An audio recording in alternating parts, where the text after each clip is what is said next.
Okay, welcome to the stream. Those people in chat, welcome. Hope you're all doing well. Let's get the pre-game overlays up. Welcome back to another watch party. Daniel, welcome to the stream. Today we are doing a watch party for Nets Bucks, and this one has a little bit of a different feel to it because we go into it severe underdogs. To my right, you can see the players out, and the players out indicate some severe injury management. Clax is out, Cam Johnson is out, Spencer Dinwiddie is out. Notably, Cam Johnson and Clax played only 26 minutes last night. So a very interesting decision to rest those guys on the second night of a back-to-back. On top of the already injured guys in Lonnie Walker and Ben Simmons. So those two are out. And obviously we've just mentioned Cam Johnson. Cam Johnson, Claxton, and Dinwiddie are also out. Let's have a quick look at the lineups, because the lineups are different today. Let me just remove this for a moment. The Bucks remain the same. Giannis, Middleton, Dame, Beasley, and Brook Lopez. The Nets, though. Here we go, ladies and gentlemen. The starting five for your Nets today. O'Neal, Bridges. Potentially Bridges will play 1 minute and then piss off because all the starters are out. If the entire starting five are going to get rested aside from Cam Thomas, because you know this is a game he's going to cook, Bridges may get the rest, but they'll play him 1 minute just to get that streak continuing. Dennis Smith starts and Day'Ron Sharp gets a start. So we're not actually missing out on too much while we are, but this is a very interesting dynamic because we've started a number of games this season slowly with the starting lineup that we possessed last game, the game before that, the game before that. So it's going to be interesting to see how this team goes out the gate, because we've got a number of players in the starting lineup who have contributed to some really good bench minutes as of recently, and they've absolutely cooked opposing bench units.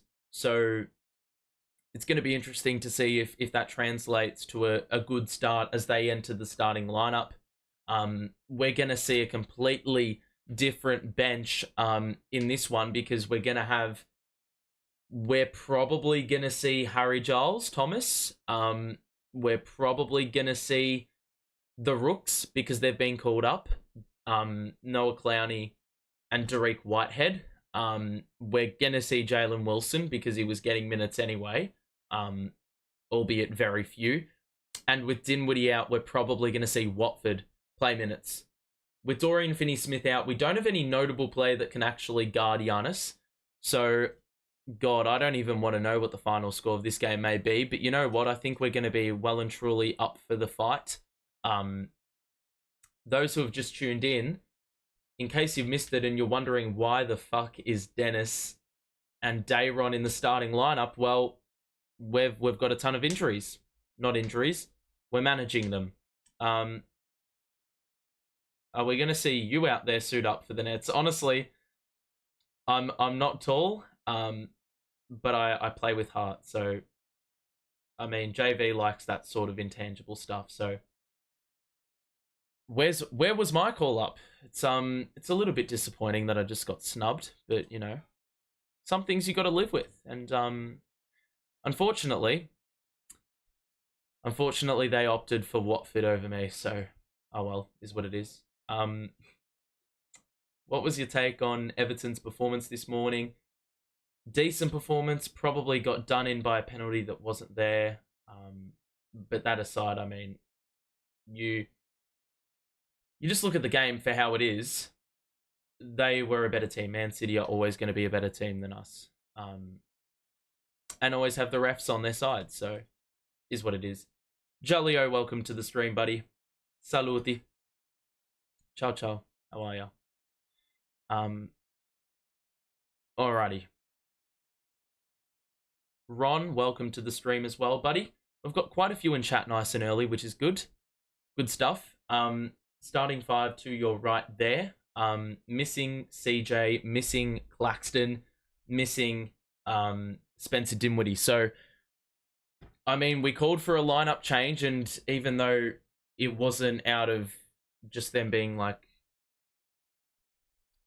incredibly stupid, it was just out of injury management that we're making the changes. We're making the changes. So, you know, we're getting what we need. We're getting what we want. So we can only hope that we're gonna get the result. I mean, we need to get off to a good start. That's something that we've just been devoid of doing for so damn long. It's incredibly frustrating. So we're not too far away from tip-off. And I need to turn down the exposure on my webcam because it's a little bit taking the piss a little bit. Alrighty. So we are 15-15. Dayron's a really intriguing sort of figure in this game. He has the highest rebounding percentage of any player in the NBA. He starts today. He's been a part of the majority of lineups with incredibly good plus minuses, and I think it helps when he's playing benches that are significantly weaker.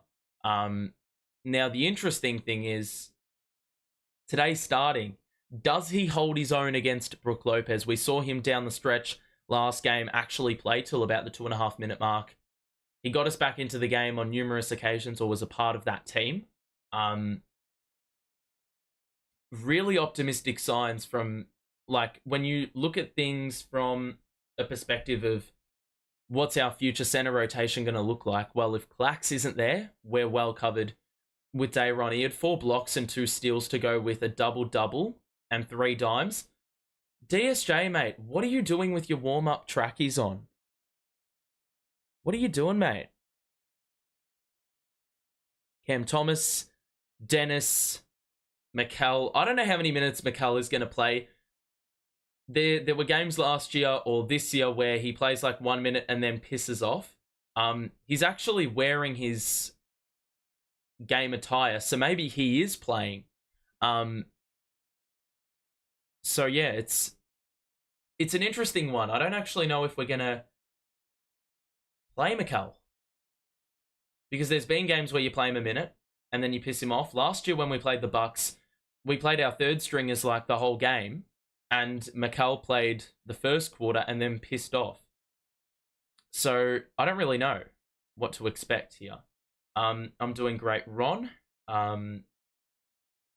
Which G Leaguer are you looking forward to seeing? I'm interested to seeing Clowney, because I think he's one of the top blockers in the G League. He's averaging a couple blocks a game, so he'll be interesting to see. I almost feel like this is a scheduled loss. It's not. It's just we decided to rest everyone. Interestingly, because like the players that we're resting didn't even play heavy minutes. Well, Spencer played 34, but CJ and Clax played 26 each. So I don't really know what we're managing here. I mean, it is a pretty relentless schedule, and we've got about 7 games over the next 2 weeks. So look, I'm really excited to see what this lineup can bring, because we're bringing those players from the bench unit that have been so successful into the starting lineup. We've been calling for this change. It's been forced, even though the injuries aren't injuries. It's been forced. So is it going to be one of those things where we don't see a drop-off and we actually start well, and the changes we were calling for actually, like, the changes work as expected? Or do we see more of the same, and it's just a matter of, you know, a role reversal almost? Players assuming the same responsibility and getting the same results. It's going to be interesting, but we're about to kick things off here at the Barclays Center. Another match. Last time we played the Bucks, we lost by 5. It was decided in basically the final minute. Finney Smith blew a layup. We don't have him today. Gonna be interesting to see how good we are defensively. O'Neal's been pretty strong. Dennis will take up the responsibility of guarding Dame. And, well, Dayron is a good rebounding center, and he's played some really good... Well, he's had some really good defensive improvements in recent weeks. So, the tip is won by the Bucks, and we're underway. Dame picked up by Dennis as expected. Mikal picks up Middleton, and it's Giannis, who is guarded by Royce, and we already have a foul. That is just excellent news, isn't it? Oh my god. Dayron, you idiot. Wait. Dayron should really be hit with the goaltending call because the ball's gone off the backboard and he's just swatted the shit out of it after it's hit the backboard. That's incredibly right. Already 13 seconds into the game, the referees are in some dangerous form. So instead of getting 1 free throw and getting the basket counted, it'll be 2 shots. And he misses the first. So he's in my fantasy team. It's a really tough day supporting or watching this game today because he's in my fantasy team and I need him to get some big stats, but not too big. Not too big. Get a lot of rebounds that are meaningless. Make buckets at a low efficiency. Maybe get a couple blocks. That's all I want. Giannis makes 1 of 2. And, well, the Bucks are on the board. It's 1-0. And Dennis will bring it up for our first offensive set. Royce has been good facilitating off the bench. So interesting to see if he does a bit more of that today. Cam and Bridges playing off ball to open. Cam, drive, pull up 2. Got it to go, swish. He's on the board. And Beasley is picking him up. So in seasons gone by, that would have been Jrue Holiday's responsibility. But now, kind of Dame on him. Lopez, left alone for 3. And he hits the edge of the rim. The Nets will push the pace. Dennis, back to Bridges. Catch and shoot 3. No hesitation. It's off. And a rebound by Giannis. It's a good look. And a notable observation of Bridges' game in recent weeks as Giannis turns and blew the layup. It was blocked. Bridges has been settling for a lot of middies as opposed to those catch and shoot 3s. No hesitation as Cam Thomas scores his second bucket of the game. Up 4-1. So it'll be nice to see Bridges take more 3s as opposed to those disgusting mid-ranges, but Beasley knocks down a 3-pointer from the top of the key, so their first field goal comes from an unlikely source, given the personnel they've got. Thomas, the high screen by Dayron. The 2 in the mid-range again, that is off by Cam, and a rebound by Middleton, who will push the pace, get into the paint. What is Mikal doing? That's incredibly poor defense. He just let him get right past him, and he was jogging. The intensity defensively there by Mikal was not acceptable. Dennis, the pass to Dayron. O'Neal lost the handle momentarily. He got it back. He drives. Layup. And it's off. Dayron tries to bat it back out, but it goes straight to Damian Lillard, who's now picked up by Dennis. Shoots over the top and misses to the right. A rebound for Dayron, and now O'Neal will push to Bridges in the corner, who nearly fell over his own feet. Screen by Dayron was a bit of a bruiser, and Bridges scores in the mid-range over 2. If he missed, Dayron was right there for the putback. So 6-all, early going, not a bad start. Wrap around for Beasley. The screen is set. He gets into the mid-range. He stops and sends it back out to Lopez, who's open, and he misses again. In seasons gone by, he always starts well. and knocks those ones down. Good wraparound by Dennis to Dayron, who scores with the push. And that cohesion we saw last game was pretty damn strong. So to see them, starting pretty well and getting that cohesion in early is nice to see. 8-6 Nets. Started 4 of 7. The Bucks are 2 of 6. Dame. Kick out. Middleton is open. I don't think this game is going to work. It's a very simple game the Bucks have to play. Drive and kick it out. There's a lot of open threes. They've already taken 5 of them and made their second on the 5th try right there. Dayron to Thomas on the wraparound. The layup. The reverse is good. That is absurd over Brook Lopez. How has he managed that? The switching of hands in midair. Work of art, honestly. Lopez, Dame, drives on Dennis, back out to Lopez, who takes a dribble, shoots and misses. The rebound is helped by Bridges to Cam Thomas, and it's a 5-on-4 with Middleton down. Cam to the corner for O'Neal. Quick. Trigger, it's off. And that was a good look. So you can live with those threes. Giannis is going to spin on Dennis, pass out to Middleton, and there's going to be a foul on the pass as they flung it to the corner. So that's a smart foul to commit, intentional or not.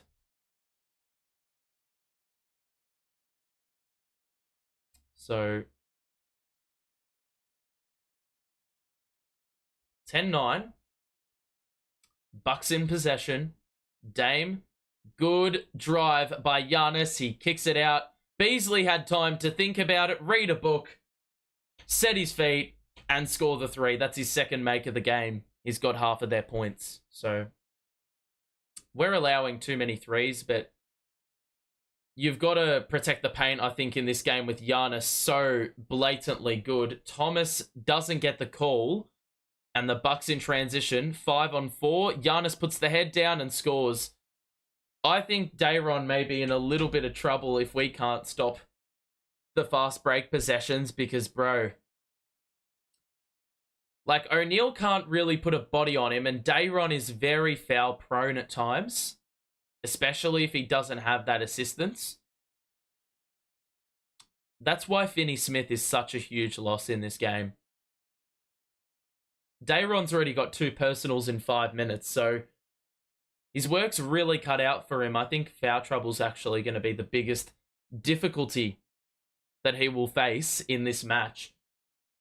5 minutes in, Giannis will shoot 1 more free throw after going 1 of 2. That one rattles out, and Bridges gets the rebound off hands. So Giannis 1 of 3 from the line. Dennis will pass to Mikal on the bounce. Screen set. Dayron again. Takes a dribble, shoots over Lopez, and is fouled by Lopez. So we're going to see our first time out of the game. And not a bad start, to be honest. Could be worse. And it looks like Mikal's going to play as normal. It looks like. So you love to see it because he does need to play in order for us to win. This is the situation as we open. Dorian Finney-Smith I'm going to remove. And I'm going to put Cam Thomas in the spotlight because ultimately I think if there's a game he's going to score 45 piece, it's probably going to be this one. He's currently got 6 points and nothing else. I can imagine that's probably the way his box score is going to run out today. Giannis is 3. He's gotten a bucket already, so pretty good start for him. And Beasley's got 6. Middleton's also made a 3. So the Bucks have started pretty well. Dayron's going to get a couple of free throws. He's already got 2 dimes, which is really good. You can see, though, the threes are going to be an issue. I can already sense it, and it's not from the starters. It's more from the bench. Portis and Pat Connaughton are well known for absolutely torching us. So I'm not really excited about those minutes. But yeah, it's really going to be a matter of, I think we've got to stop Giannis first, and then be willing to face the consequences with regards to how well they shoot the three. I think that's just something we're going to have to live with today. Cam Thomas is 3 of 5. Dayron scored his first. Bridges has a couple early points on the board, but we have not made a 3 and we have not been to the free throw line. So that is where the separation is early. You can see, well, the Bucks have taken more 3s than 2s, which I think is going to be a good sign, given they have Giannis on their team. But the bad thing for us is we've only got one shot in the restricted area early.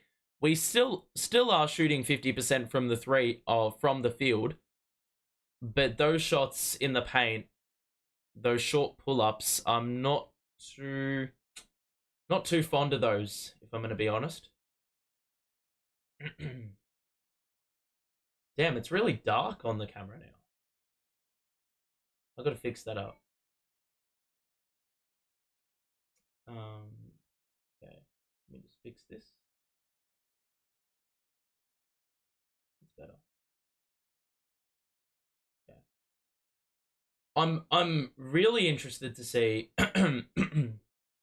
what the first subs are, if I'm honest, because, you know, our subs are starting or injured. Jesus, my voice has just completely stopped working. And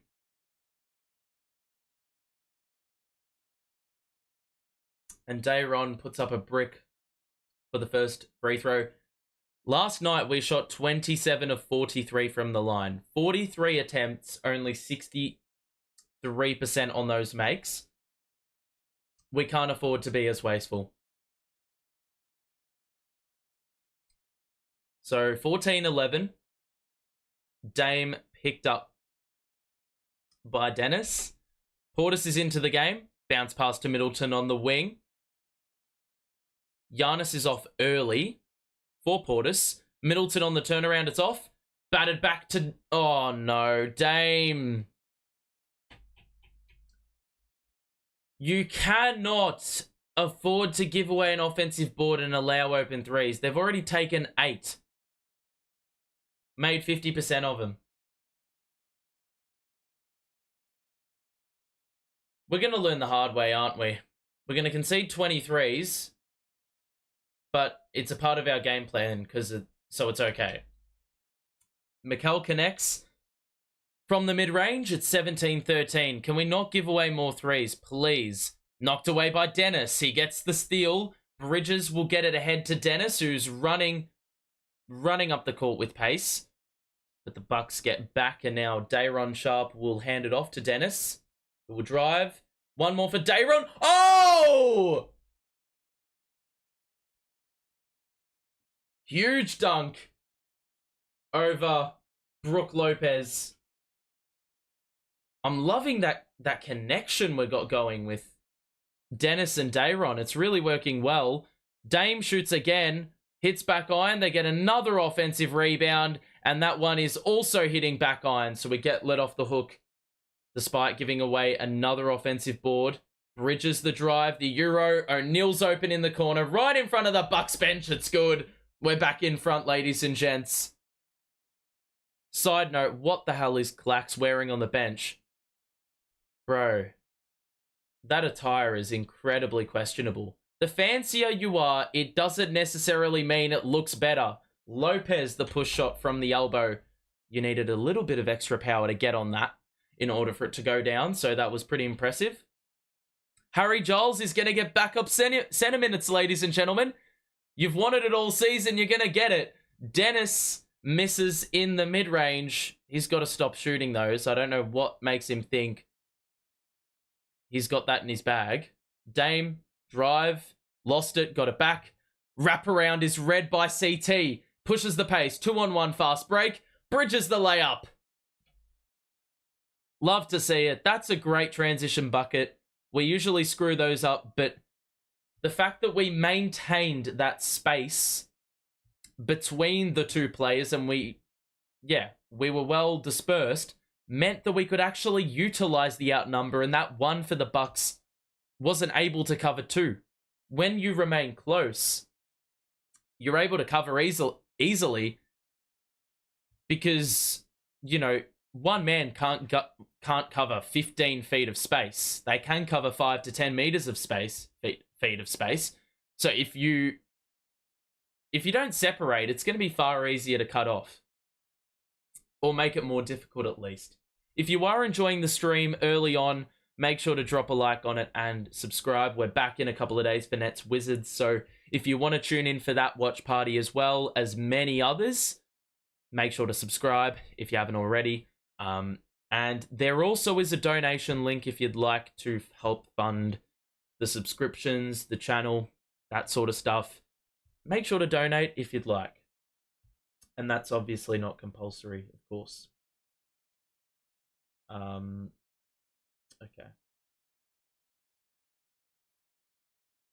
Put that down. Okay.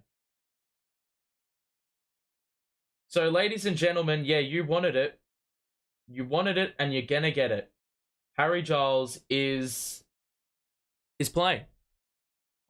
And he's playing meaningful minutes. So if he plays shit, I do not want to hear anyone speak about this guy needing to get rotational minutes. Shit, I just dropped my phone. My God. That was murder. All right, so 20-19. Pretty good start, man. Really good start. And this is what we needed. If this doesn't emphasize the starting lineup, needs change. If this doesn't emphasize that the starting lineup needs change, then I don't know what will. Because when was the last time we played this well in an opening quarter?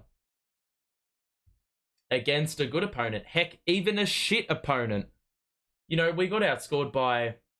We were in a 22-7 hole against Detroit.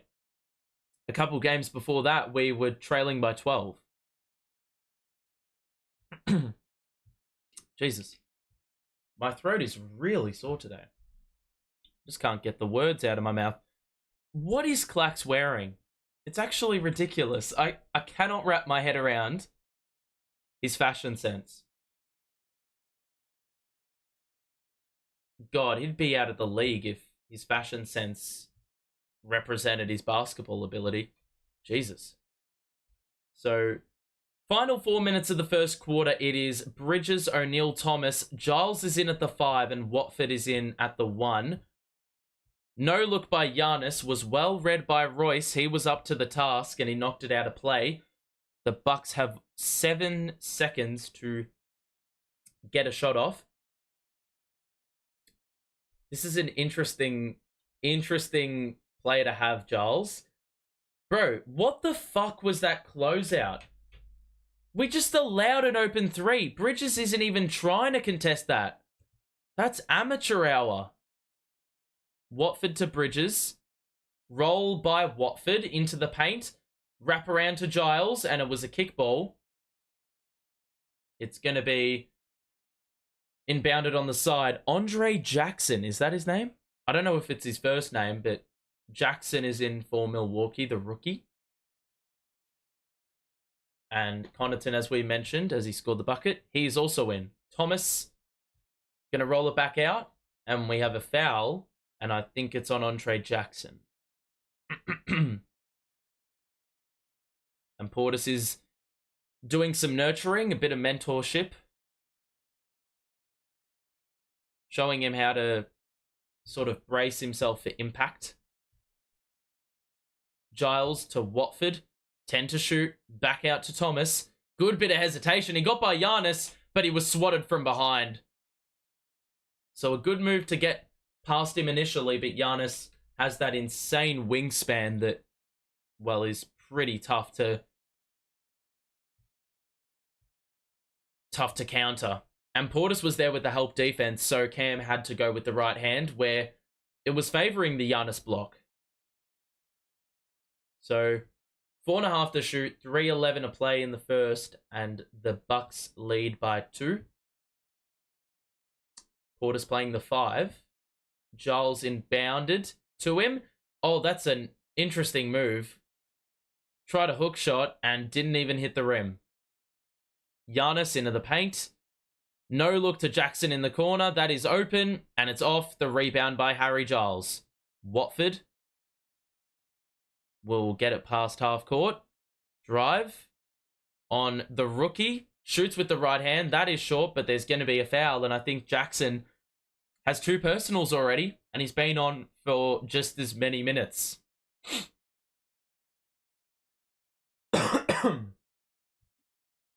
So, getting some free throws here, which is nice. This is what we did well yesterday. Making them not so much, but Watford is a decent free throw shooter.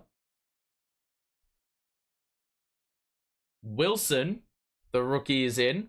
O'Neal will go to the bench. So now it really is a matter of who the fuck is guarding Giannis. No O'Neal. Are we really going to put... We're going to put Watford or Wilson on Giannis Antetokounmpo. That is just really hard to fathom. So Connaughton. Bridges is guarding Giannis. I don't know if this is a good move. Dame up top. He's got Wilson on him. And that's a foul on the pass.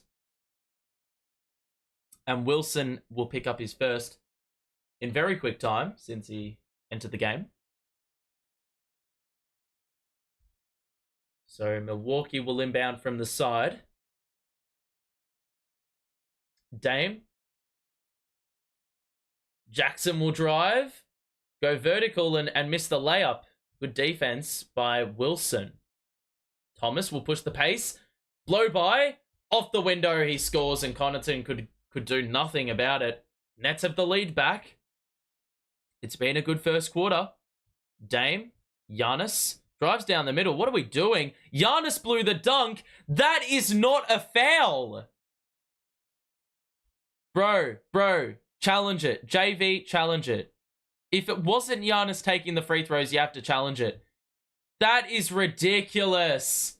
Bro, he didn't touch him. And sometimes I'm being sarcastic. He didn't touch him. Bro, he fucking grazes him. That is pathetic. At some point, you just got to recognize he missed the fucking dunk. Live with it. Fucking bullshit, mate. These superstars get these bullshit calls, and we get absolutely hacked. Oh, fuck off. Seriously, that is a joke. He initiated the contact. He fucking went for touch and feel. It's a joke. Probably a biased perspective there, but you know what? Like,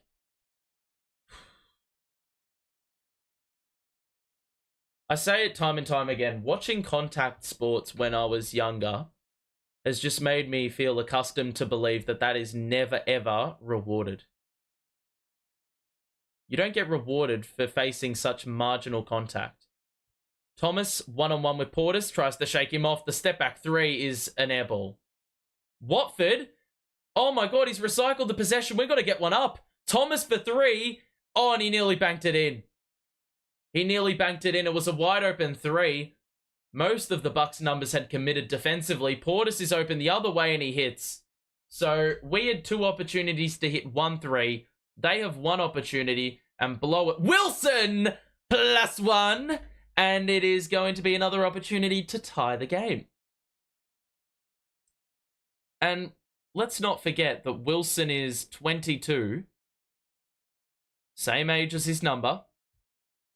And he's got a lot of experience under his belt, albeit in a lower skilled environment. He's been balling out in the G League, so he knows how to score the ball. So it shouldn't come as a real surprise that he can probably hold his own in this league, even though he's barely played. Dame. Oh my god, we went under the screen. That's rimmed all the way around and somehow not gone down. Bridges, we got it ahead to him. Watford with the dime, and then Bridges was looking for CT in the corner, but Connaughton cut that one off. So both teams in the bonus, 106 to play in the first, and the Nets have an opportunity to retake the lead. A lot of lead changes early in this game. Giles, guarded by Giannis. The screen by for Bridges. He had it knocked away. See, that is ridiculous. Oh my god, bro. It's Cam Thomas. Fair bloody play, bro. Because he was the last line of defense against about 3 bucks charging towards him. And he's managed to hold his own and prevent Giannis from going up. Credit to him. So, he gave away the 2 free throws, but I'd rather that than, you know, absolutely getting annihilated on the dunk and also give away a free throw. So, Giannis isn't a particularly good free throw shooter, as we've mentioned numerous times, so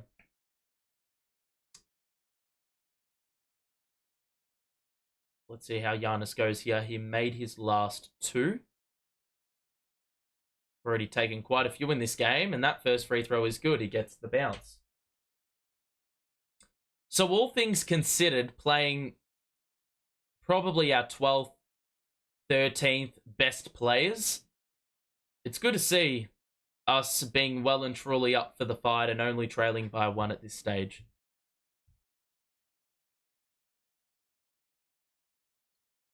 Second free throw for Giannis.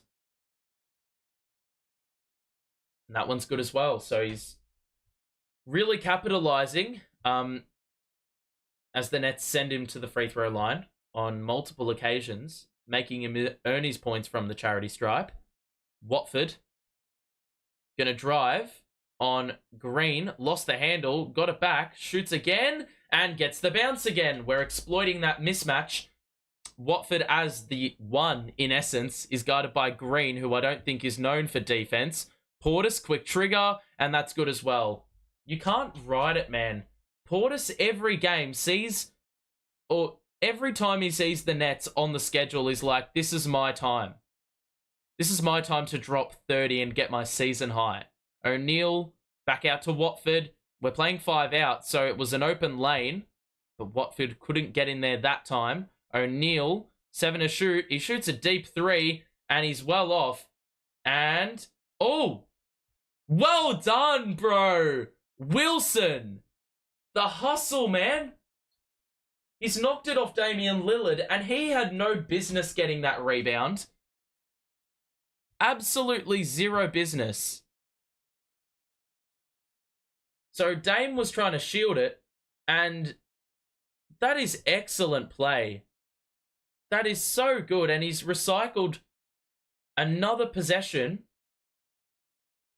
And Wilson is a very ferocious offensive rebounder, so you love to see it. Thomas, there's a foul on Dame again. I say again, I think it's his first personal. 5.1 to shoot for the Bucks after these 2 free throws because we are in the bonus, and it's going to be Wilson who was held up by Damian Lillard. Very, very light contact there. First free throw is good for Jalen Wilson. So 2 personals for Green and Jackson. Wow, we're bringing on Keon Johnson. Cam Johnson is on the bench. Or Cam Thomas is on the bench. All these newbies are really throwing me off. Wilson makes both. We've got a G League lineup in right now, bro. Connaughton, bounce pass, Giannis to the corner. Green is open, and he doesn't get it to go. And that is quarter time done and dusted and in the books. I'll tell you what, I cannot complain with that first quarter. We concede 32, but we score 31 and don't really look too deterred by all those absences, if I'm going to be quite honest with you. And we haven't had Dayron on the court for quite some time, so we're trying to, well, bide our time with him on the bench through some other players. And look, we're getting some good contributions. Jalen Wilson's had a really good first quarter. You can see a lot of three-pointers have been missed. We've actually only made 1 three-pointer, but the good thing is, the silver lining is we have made 6 of our 7 free throws. We're above 50% from the field. Cam Thomas is 8 points, which is always a nice little thing to take away from a quarter of basketball. And Mikal Bridges is shooting nicely, 3 of 4. So pretty good first quarter, if I'm going to be honest. Cam Thomas has taken the bulk of the shots. So yeah, Harry Giles has played some bench minutes. We haven't seen any of the rookies yet. We have seen the two-way players though in Jalen Wilson, and Keon Johnson just came onto the court. So maybe he's going to get some extended run. So a decent first quarter. If you are enjoying thus far the stream, make sure to show your support and drop a like on it, and subscribe as well if you are new. We'll be back here in a couple of days for Nets Wizards. So usually I would look at that game and say you can bank that in as a win, but we know all too well that no wins are guaranteed, as seen by the previous game. Prophet PR, welcome to the stream, buddy. Who's Keon Johnson? He was formerly playing for the Blazers and the Clippers. And that's the only information I have. And he's a guard. And he's been playing in the reserve, or in the reserves, so the G League. Alrighty. So second quarter getting ready to commence, and the Nets are down 1, but they haven't really trailed by more than 4 or 5 points, which is awesome to see. Okay. Alrighty. Whew. Second quarter about to commence. Here we go. So Dennis, Watford, Sharp playing on 2 fouls. Armani Brooks is in, and Jalen Wilson is in, sitting in the corner. Dennis just missed a wild layup attempt. Beauchamp is in for the Bucks. Campaign is in for the Bucks. That was knocked away by Watford.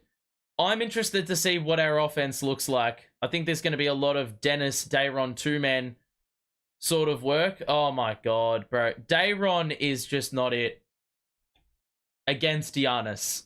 Disclaimer. Against Giannis.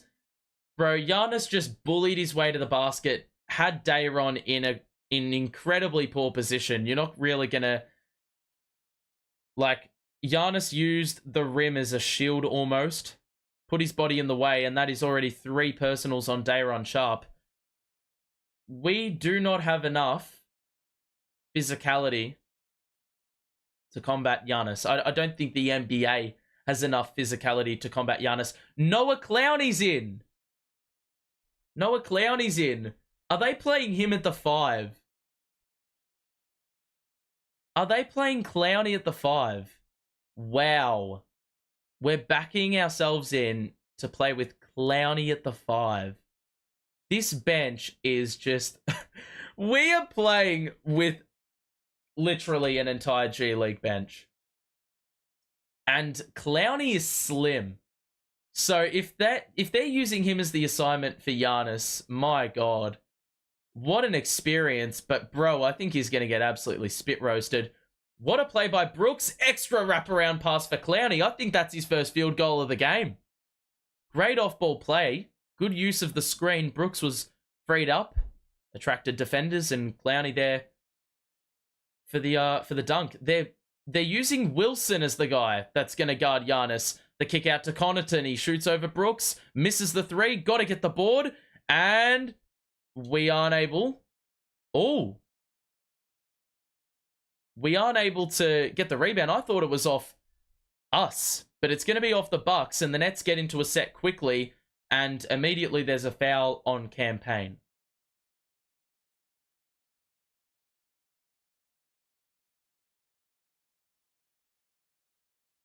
So Clowney's on the board. Congratulations to him, because those are his first NBA points ever. He's played minutes before, but he hasn't really had the run or been in the right position, right time. Dennis the drive, and the layup is good. Nice little bit of acceleration. He had Portis on him, so you would have expected him to blow right by with that athleticism. And now it's 35 apiece. The Bucks playing through Giannis. Connaughton out to Payne. Back to Giannis. Back to Payne. Top of the key. The switch. They fling it to Connaughton in the corner, who's picked up by Dennis. Good defense. And it's going to go the other way. I don't know if there was an offensive foul in there, but good defense, man. Bro, I'm actually G'd up if our third stringers, our G League players, are actually going to hold their own. Brooks doesn't even hesitate. He shoots the three. It's off. Wilson and Clowney bat it back. A concerted effort, and now the Nets will go again. Dennis, Wilson, drives on Payne, lost the ball, and Portis will secure another steal for the Bucks. So a disjointed possession, and now Giannis will get into the paint. Portis, they wrap it around. Campaign for three. He hits. And those are shots that NBA players must make. And Campaign did not disappoint. So the Bucks have had 18 threes. For contrast, we have had 7 and only made 1. Wilson shoots the 8 and misses. Bro, what the fuck? Giannis is going to go and commit the foul. Dennis took the charge. He actually knocked the ball away. I don't actually think that was a foul on Giannis.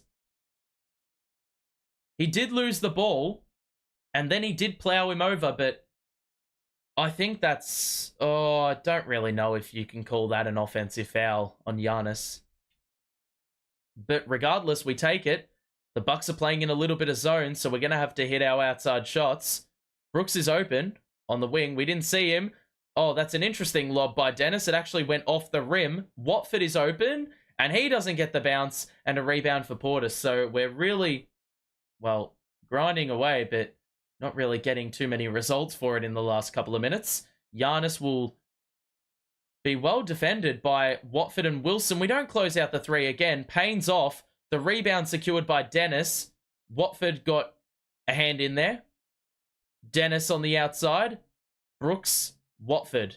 Oh my god, bro. What a useless turnover. We really are running an all G League lineup. I kid you not, all these players nearly have played in the G League. Watford wasn't even guaranteed a roster spot. That's good defense by Clowney. He forces the miss on Portis. Brooks. Back out to Dennis. And it looks like we're going to get a timeout just to rally the troops and reset and go again. But I tell you what, this bench are really trying to work things out and not doing a bad job. Rook's getting a run. Nets need to increase their pace with all these young legs. Yeah, I think the faster we run, though, I think we're actually prone to turning the ball over a little bit more, which is obviously not a great sign. But overall, man, pretty good fight by this team. We don't have Cam Thomas or Mikal Bridges on the floor, and we're still holding our own a little bit here. You can see Wilson has 5 off the bench. We've gotten 4 from Watford, 2 from Clowney, and we've also got a few other minutes in short spurts, but we don't have any threes. The only guy who's hit a 3 is Royce O'Neal, so we're going to need to see a little bit more from, well, everyone for that matter, because 1 of 8 shooting ain't going to cut it, and we haven't been to the free throw line in this second quarter. The turnovers are well down, which is awesome. When did Dennis get a technical? When did Dennis get a technical? I swear I don't recall that happening.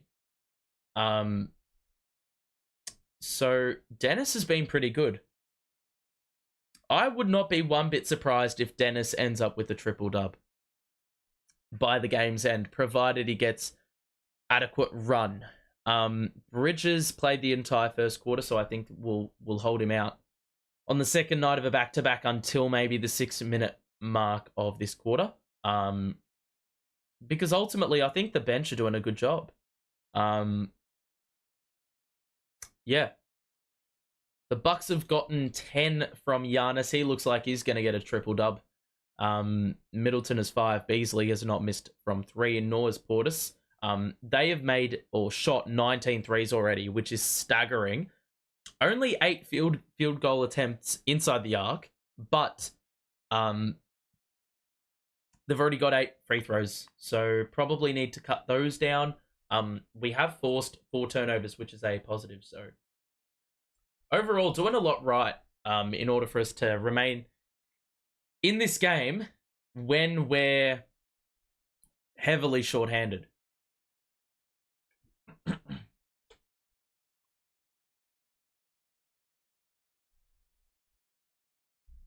So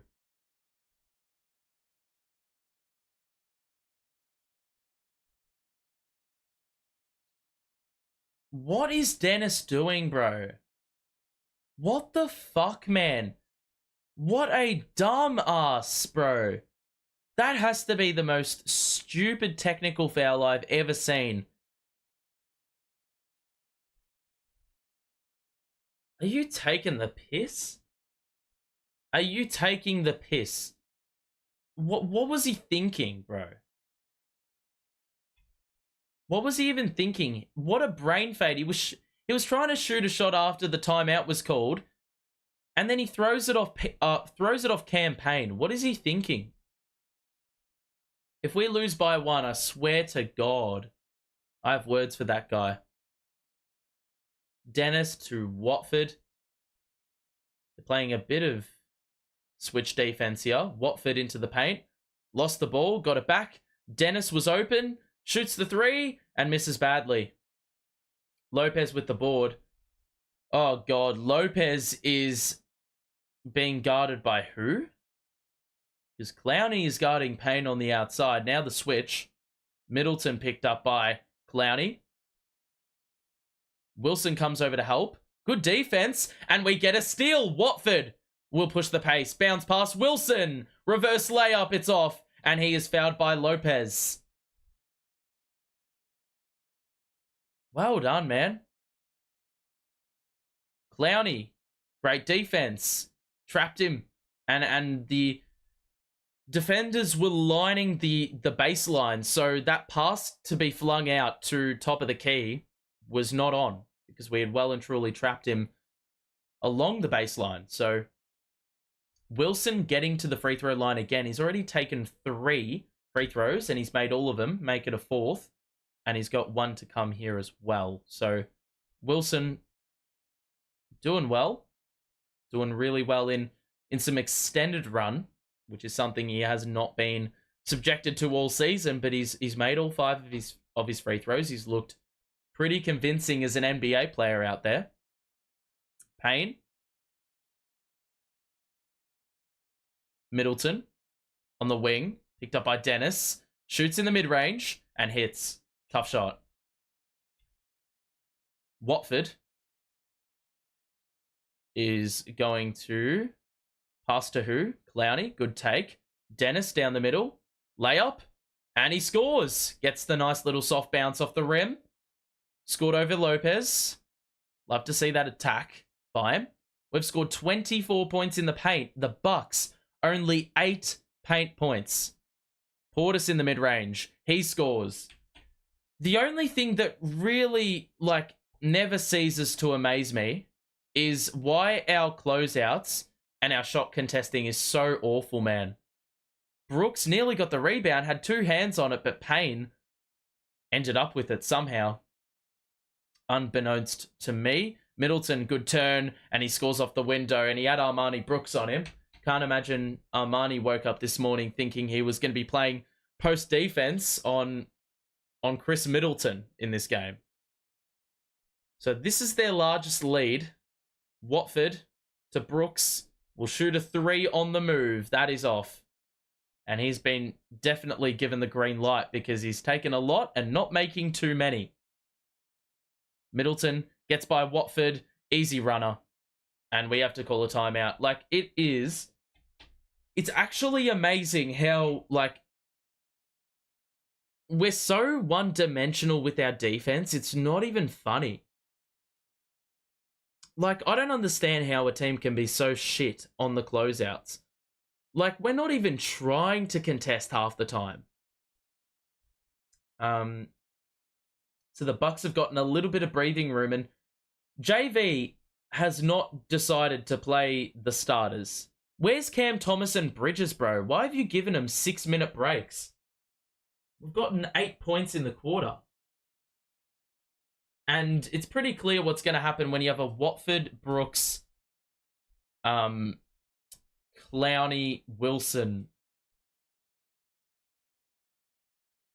like, 5-man unit on the floor. It's not going to end well. The Bucks are shooting really well, above 50% from the field, above 40% from three, been to the line a ton, so I don't really know what JV is really thinking here, allowing this many threes. The good thing is Dame has done, like, jack shit. The problem is, like, their role players always play well against us, and it's so frustrating. Well, Cam and Mikal nearly played the entire first quarter, so I guess it makes sense that they get an extended rest, but they need to come back on. I did see Dariq Whitehead getting ready to check in on the side, so maybe there's going to be some time for him. Wilson's had a really good 8-minute burst. He's got 7 points and he's been to the line for 5 free throws. A couple of rebounds that have been offensive in there as well. But not much else. Man, we're shooting 1 of 11 from 3. We can make all the shots from inside the arc as we would like and get as many free throws as we would like. But if we're allowing 19 threes, we can't be scoring 1 3 on 9% shooting. It's really, that is the difference in this game. They've gotten 24 points from threes and we've gotten 3 points. Like, you know, what do you really expect? We're not going to be winning.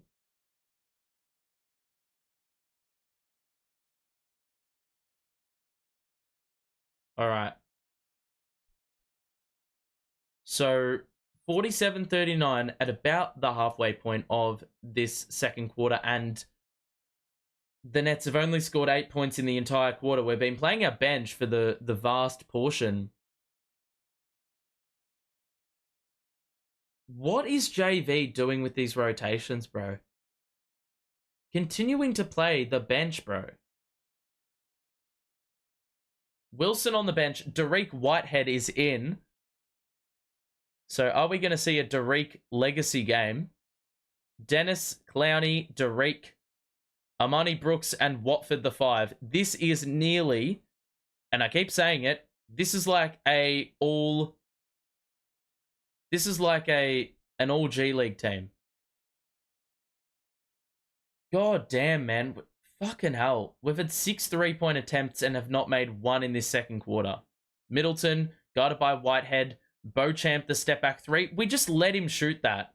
Oh my God. You had 5 plays under the basket. You couldn't get the rebound. I don't care what plays we have on the court. Lopez misses. Rebound by Brooks. Dennis, push the pace, bro. We haven't scored in ages. Oh! Dunk on Lopez. Dennis. Holy smokes. Get up. Get up. Portis will back down Brooks. You can't be serious with this matchup, bro. What are you thinking, JV? Get him off. Watford to Dennis. Dennis again will attack Beauchamp. Get by him again. Miss the layup, a rebound for Lopez. Why has he let this bench go so long, man? Middleton the layup. Bro, it's just the same shit. Up to a 10-point lead. They're bringing in Giannis and Dame, and we're not even bringing on anyone. Watford scores for 2. Like, I don't get this. We've had players off for nearly the entire second quarter that played the first, and we're just not doing anything about. Oh my God. Clowney batted it straight to the opposition. He had the steal right there, and instead directed it to the opposition, and they score a 3. Talk about fine margins, bro. Clowney out to Derek. Let's see what he's got here. He drives on campaign. Pass to Clowney. Good take, and he scores for 2 off the window. And it looks like Beauchamp's 3. His toe was on the line, so the Nets cut it to 8. But we need stops, man. That pass is awful. Watford saves it. Whitehead gets it ahead to Brooks. Dennis, layup. He blew it again. Fuck's sake. Another transition layup blown. Beauchamp down the middle. Back out to Payne. He shoots the 3 and he hits. Mate, what is... We're in this game and JV has not played the starters for... I have no idea what he's thinking here. We're actually unironically in this game with the bench playing heavy minutes. Why are the starters still out? They played well in the first quarter. Oh my God, we nearly turned it over. Clowney gets the bounce pass. He missed it, got his own miss, and he scored for 2 more. So Clowney's got 6, and he's getting a few buckets. Johnson is the only player on the side sitting at the scorer's table for the Nets. Portis is doubled. Middleton will shoot and miss badly, get the board. It's Watford with the rebound. Dennis down the middle. Whitehead, corner. Brooks is open and he bricks it. Bro, you're in there for 3s and you have not made a 3. And we're going to get a timeout. I swear to God, JV's just let the rookies try cook for the entire second quarter. So, I don't know if this is some bullshit rotational strategy on the second night of a back-to-back or what, but JV's done this before. I don't really know what the point of it is, but... You're not even putting in Mikal and Cam. It's I really don't know what he's doing. Because we're in this game with shit playing, to be quite honest. Shit. Why does he think... Like... I don't get it. We were in the game at quarter time. Why would you throw like this?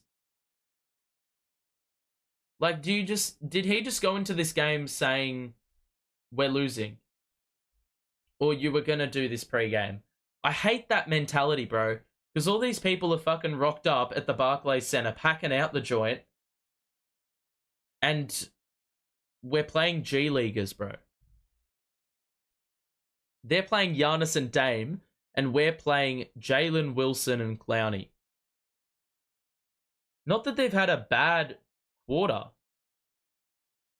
because they haven't been smashed. I mean, we've kept it in single figures for the majority of the first half. My question is, we're in the contest. Why wouldn't you play your best?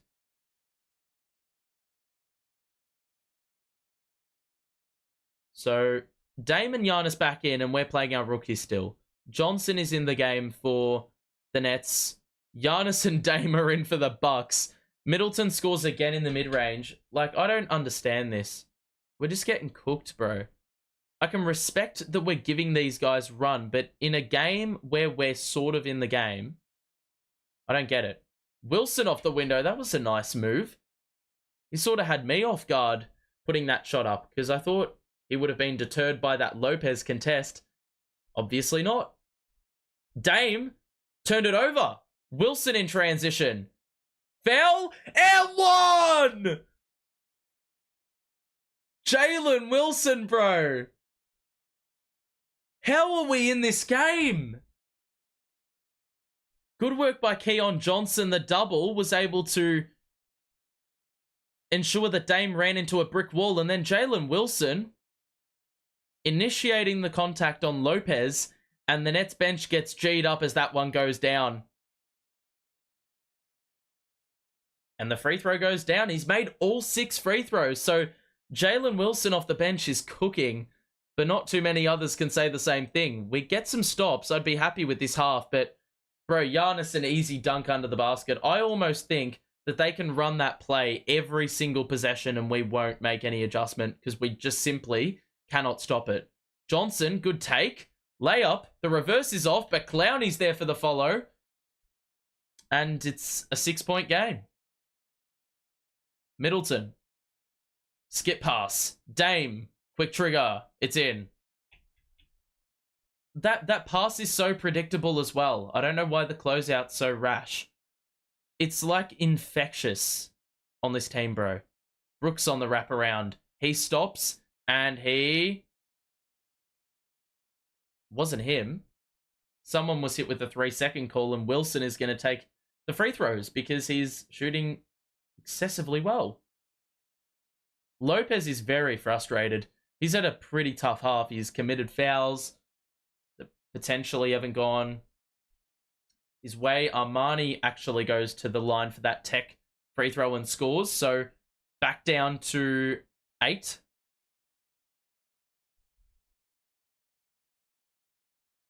He's so frustrated.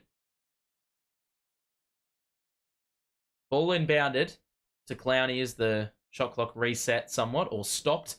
Brooks, the push shot is off. He cannot buy one. He got his own miss and he scored again. Exact same shot and he converted. It's down to 6. Dame picked up by Brooks. Can't imagine this was something I was anticipating going in. Dame just lost the ball and it went out off the Bucks. Clowney with the stop. Let's go, man. Let's go. Nah, let's not go 2 for 1, thank you. What are we going to do with this final set of the first half? Wilson, Whitehead, Johnson, passing on the perimeter. He drives. Bounce pass. Clowney, the push shot. It's off. Wilson nearly... oh my God, he got another foul. He got another foul on the offensive rebound, Jalen Wilson. That is the second time he has had no business getting an offensive board and has just found a way. This time he did it over Giannis. So I think the clock resets, and that means the Bucks don't have a chance at a final shot. Nope, they will because Wilson's at the line and he's shooting more free throws. Dennis into the game. So what is this plan for the second half? I have no idea, bro. But I'll tell you what, with all things considered, Wilson makes both. How impressive that we're only down 4. Obviously, potential for it to get to as high as 7. Antetokounmpo is going to back down Clowney, kick it out to Dame, back to Giannis. He needs help.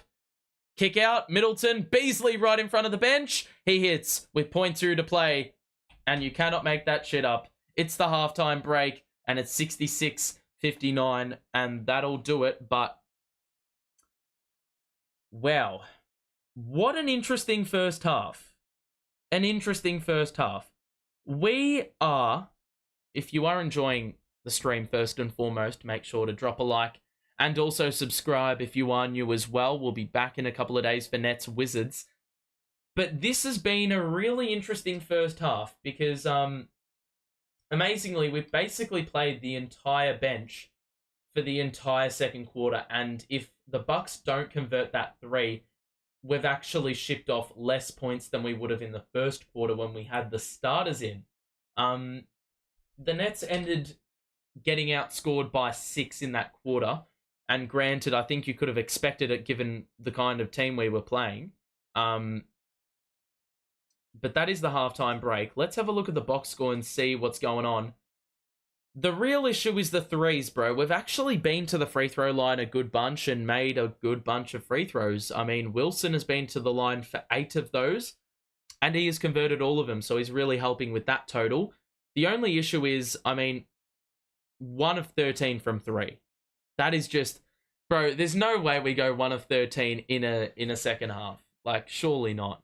Shooting the ball well, all things considered, Clowney's got 8 points. Wilson has 14 off the bench. Wow. Wow, wow, wow. Wow. Cam Thomas has not played the second quarter. Mikal didn't play the second. Dayron barely played the second because he got his third personal in about 20 seconds. O'Neal didn't play the second quarter. It was all the bench. You can see Clowney and Wilson definitely have not played 23 minutes. They've fucked up the statistics down there. But I'll tell you what, like some good work by that bench. We've already got 31 bench points. We're definitely going to be having a crap ton more. But yeah, the threes are the biggest problem. We've only committed 3 turnovers, which is hella impressive for a team that are playing their bench who have definitely not got a lot of reps in the big time. They have played in the G League and know their game styles, but that's the big issue. We're not going to win if that's the sort of like landscape we're looking at when it comes to our scoring splits. Giannis is 15. He's shooting well. It seems like he's been playing passively, but he hasn't. He's got 12. Middleton is 15 and 6 dimes, so pretty impressive. Lopez only the 2 points, hasn't made a 3. He's already committed 3 personals, so they may play some small ball. Beasley's got 9, hasn't missed. And then the bench, 10 points to Porter, 7 points to Payne. They've already hit 11 threes. That's the reason they lead, and the only reason they lead.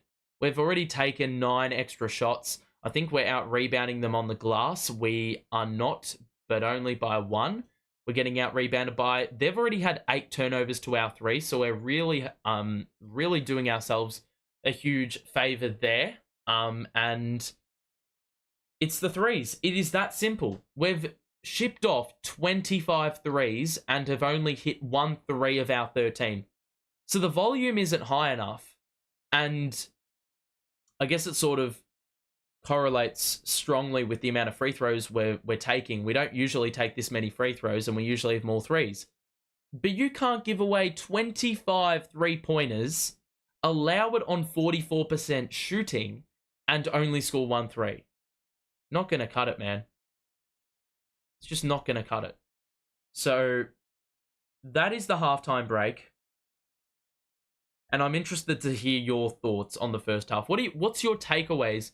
Would you prefer to see our bench play the entire second half, or do you want to see the starters instead?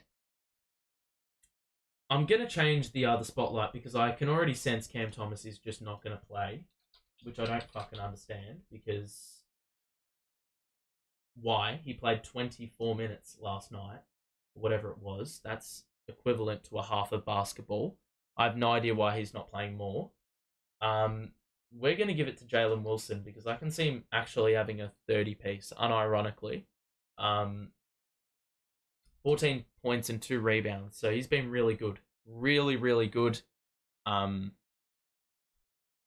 He's been recycling possessions. He's been getting free throws because he's been active on the glass. You know, his driving, it's been really impressive. Like, the amount of layups he's taken hasn't been, like, he's 3 of 3 from inside the arc. The only miss has been from 3, and he hasn't missed a free throw. So he's been superb on the interior. So, yeah, really, really good performance by him. And these are guys on 2-way contracts, bro. And we've got someone scoring 14 points and a half off the bench.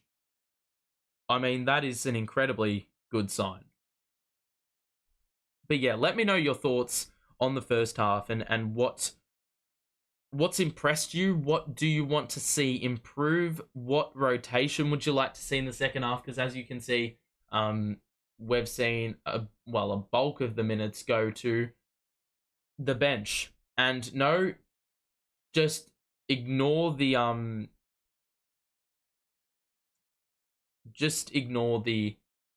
the minutes, because the minutes are well and truly messed up on that box score right there. Noah Clowney's been really good as well. 8 points, 3 rebounds, all of those offensive, and best believe I think that's where half of his points have come from. And also a dime as well. So he's been good.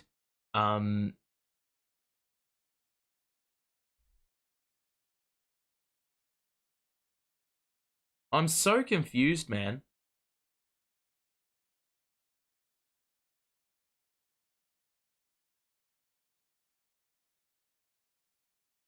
Like, the amazing thing is, like, when you look at things, right, you want to give players rest. I get that. It's been a pretty unrelenting schedule. Bridges has been playing in a role for the best part of a year, in a role that he doesn't usually play, and it's more physically taxing. Cam Thomas is a different story because he played 26 minutes last night, and he just had the entire second quarter off. In theory, he should be playing the second half and a lot of the second half.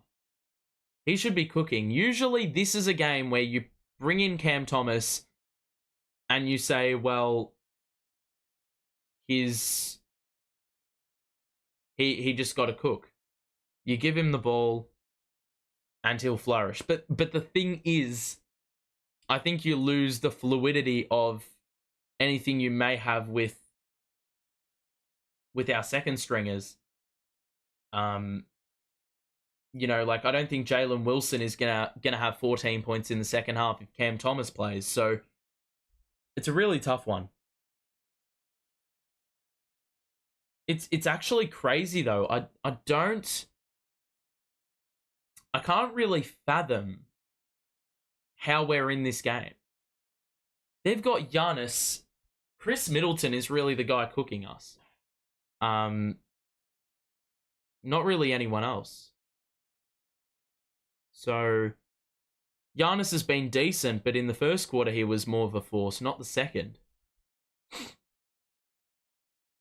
So it's like, you got to find the balance. I think, I mean, I obviously don't know how rested these guys are, but as far as I'm concerned, I would have thought that a 12-minute break would be enough for us to see the best of Cam Thomas and Mikal in the second half.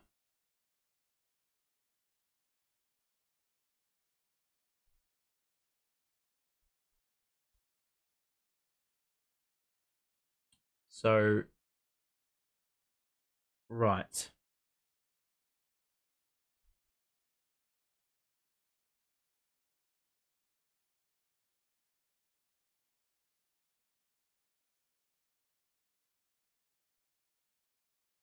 Interesting as well, Harry Giles has not been given, like, any time. That's something I find pretty intriguing. They've opted to play Clowney at the 5. Now, I don't know if we're going to play Clowney at the 4 and play Giles at the 5 at any stage, or we play Sharp at the 5 and then play... Like, I don't actually know if JV has any plans for Dayron Sharp in the second half, because he's had the 3 personals, and I don't know if that's like his game done and dusted, and he has the same fortune as the rest of the starting 5, DSJ aside. I don't know why, but the halftime score is 58-66, is it? We'll have a look.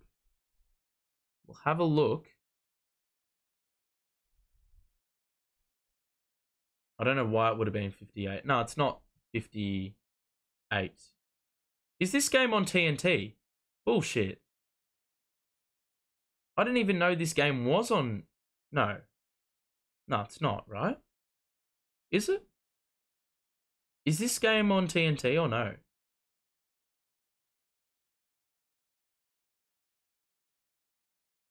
There's no shot. It just said TNT Sports. No, it's not.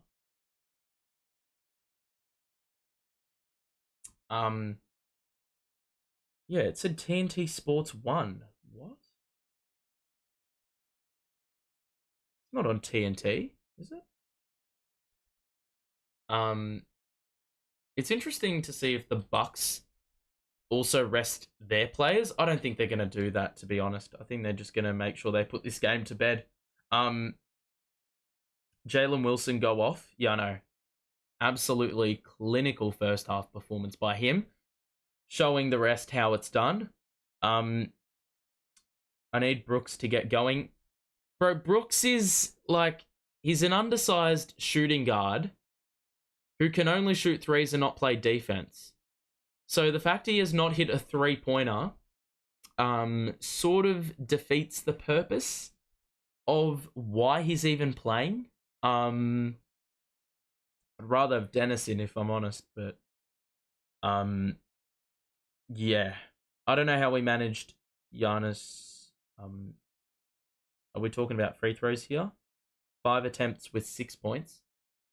Wait, no, Giannis actually... Wait. Oh, yeah, Giannis only took 4 shots. That's crazy. Well, let's have a look at some of the other key stats which are keeping us in this game, despite only making 1 3 in the entire first half. We've got more fast break points, 11-8. More points off turnovers, 11-5. More second chance points, 10-3. So those are the key figures. And also, we talk about the Bucks having 11 3-pointers and us having 1. Well, that would explain the points in the paint differential, which is in our favor, 40-16. We're on track for 80 paint points, which is just absurd, given they have Giannis and Brook Lopez. Their defense has fallen off, man. So, yeah.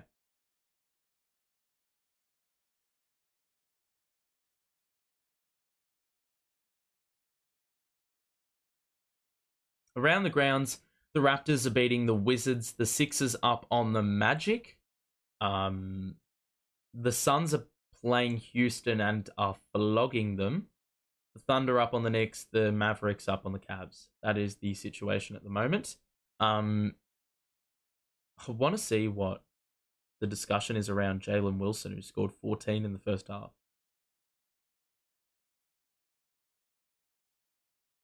He's been really good, Jalen. J-Will. Alrighty. Second half about to get underway, and I don't know what this second half has in store. If we somehow pull this win off, got no words. We win this game.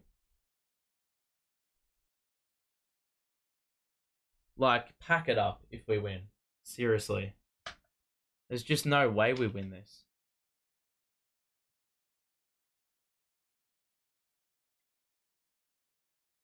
The only way we win is if the Bucks stop making those deep threes.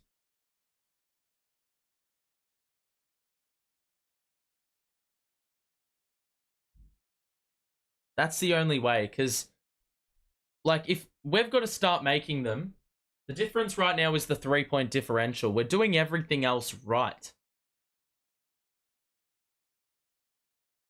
Wait, Lopez got hit with a technical foul because he was headbutting the basketball after the buzzer in the second half.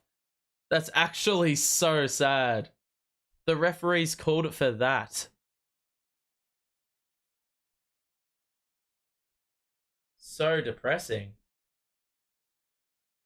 I was a bit confused because I was looking at the technical fouls and I was like, Brook Lopez picks it up in the 13th minute of the second quarter. How is that even possible? So it looks like we're not going to see Cam Thomas, and we're not going to see, we're not going to see Cam or Mikal. This is going to be an all-bench lineup. We witness Cam Thomas and Mikal are getting the rest. So we get a point before the second quarter even began. So it's a 6-point game going into the second half. Dayron will start. So it's Dennis, Dayron, J. Will, Watford, and Brooks, the 5 on the floor. Brooks, back to Dennis. Ice cream by Dayron. Bounce pass to Dayron. Has Lopez under the basket. He sends it back out to Dennis. Drive again. Step back 3. Oh my God. Why would you shoot that, Dennis? We have Armani Brooks in the game to do that. So Giannis to Lopez, who pulls the trigger from the outside and he misses. And Brooks with the rebound. We get into offense quickly. Dennis goes downhill. Bounce pass to Dayron. Over the top, it's off. Dennis with the putback 2. And it's back down to 4. I don't know who is the assignment. Bro, Dayron is going to get absolutely cooked if he is guarding Giannis, bro. Every possession he's looked incredibly vulnerable. That's knocked away by Middleton after Watford drove it. So if the Bucks lose this, they officially need to pack it up as a franchise because there's just no way we beat a near championship winning roster with our third stringers, bro. Heck, not even third stringers, if we're being honest.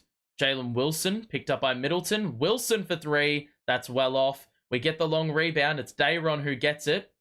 Back out to Wilson, who will drive, shoot, and not get it to go. But Dayron gets another board.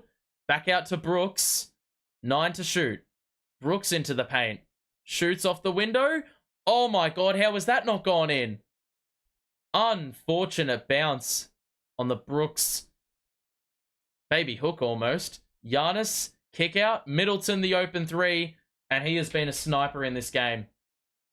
I don't think the Nets have gotten the message.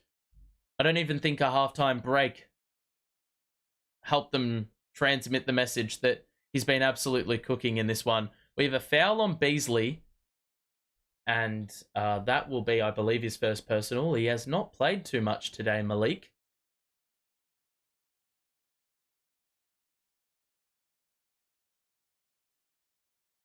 What? Well, it's a 3-second call, one or the other.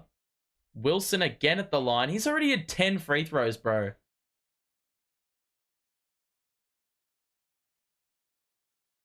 Ten free throws.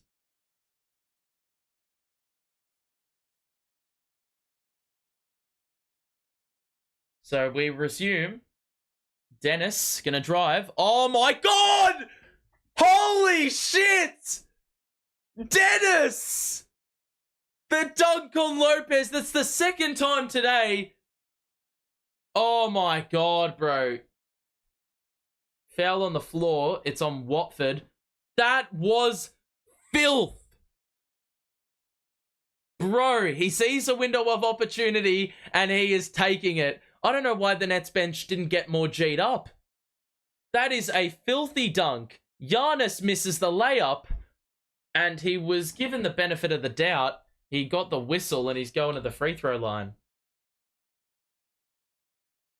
That is absolute filth by DSJ. Bro, are the bench not going to get a little bit more G'd up than that? That is a filthy dunk. Filthy. So Dennis making some good early plays in the second half. So free throws for Giannis.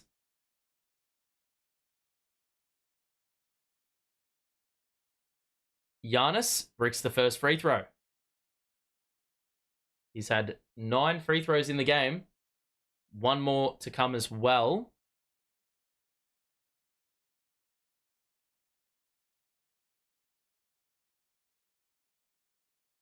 So second free throw for Giannis. Takes the deep breath. Takes about 25 seconds. Mr. Whammy's in front. And he's unfortunately unable to deter Giannis. So he makes 1 of 2. The Nets down 7. Dennis will give it to Jalen Wilson. Wrap around to Brooks. And now the bounce pass to Dayron. Off-ball play. Someone needs to help Dayron out. Dennis will drive on Middleton. Get by. Oh! Dayron! It's a dunk party over Lopez. It's ridiculous. That is the 3rd time he's been put on a poster. Making a full collection, bro. Beasley drives. How did he get that one up and in? I thought he had almost trapped himself under the basket. My God, Dennis fakes the pass. Nearly ran himself into trouble. Watford in the corner. Screen set on Lillard. Watford. Oh, that's a good take, and he scores with the right hand over Lopez. And Dame was the assignment, and he was no match. So we are still just holding our own, man. Holding our own. Credit to us. Giannis in a switch. He's got Dennis on him. Wilson comes over to help. Good defensive rotation across. Middleton. Lopez misses the three. Watford with the rebound. Lopez has... Well, it seemed like there's been a lid on the hoop. Dayron in the corner. Yes! Dayron! What is going on? Dayron hitting a three. We've already seen Claxton do it this season. And it's a turnover. The Nets can tie or take the lead.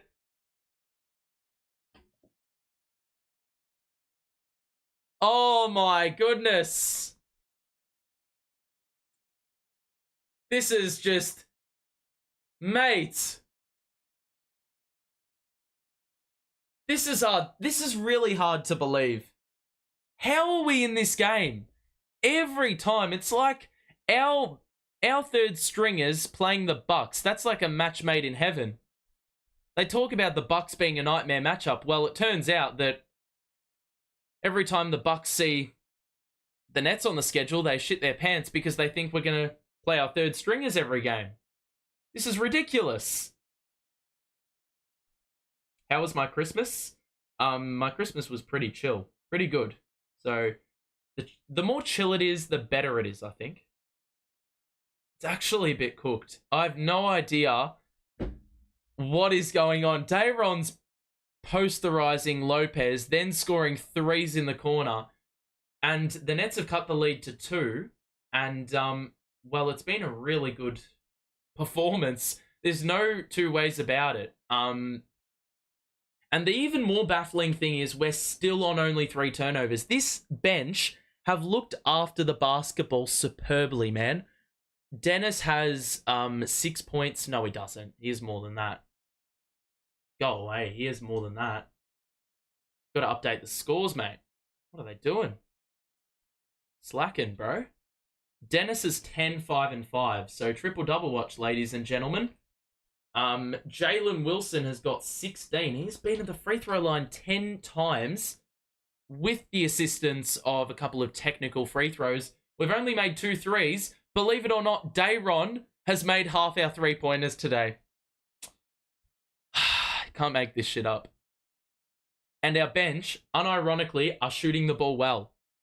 Crazy stuff. Crazy stuff. And the Bucks are playing their starters and look a little bit lethargic against this team. I'm not going to lie to you. Like, we're matching the standard. Crazy. So, really amazing. And you know what? Dayron also, he had 3 personals in the first half. The fact he has been responsible and not committed a foul yet in this third quarter, that's really helping us out because he's had a big contribution in this third quarter.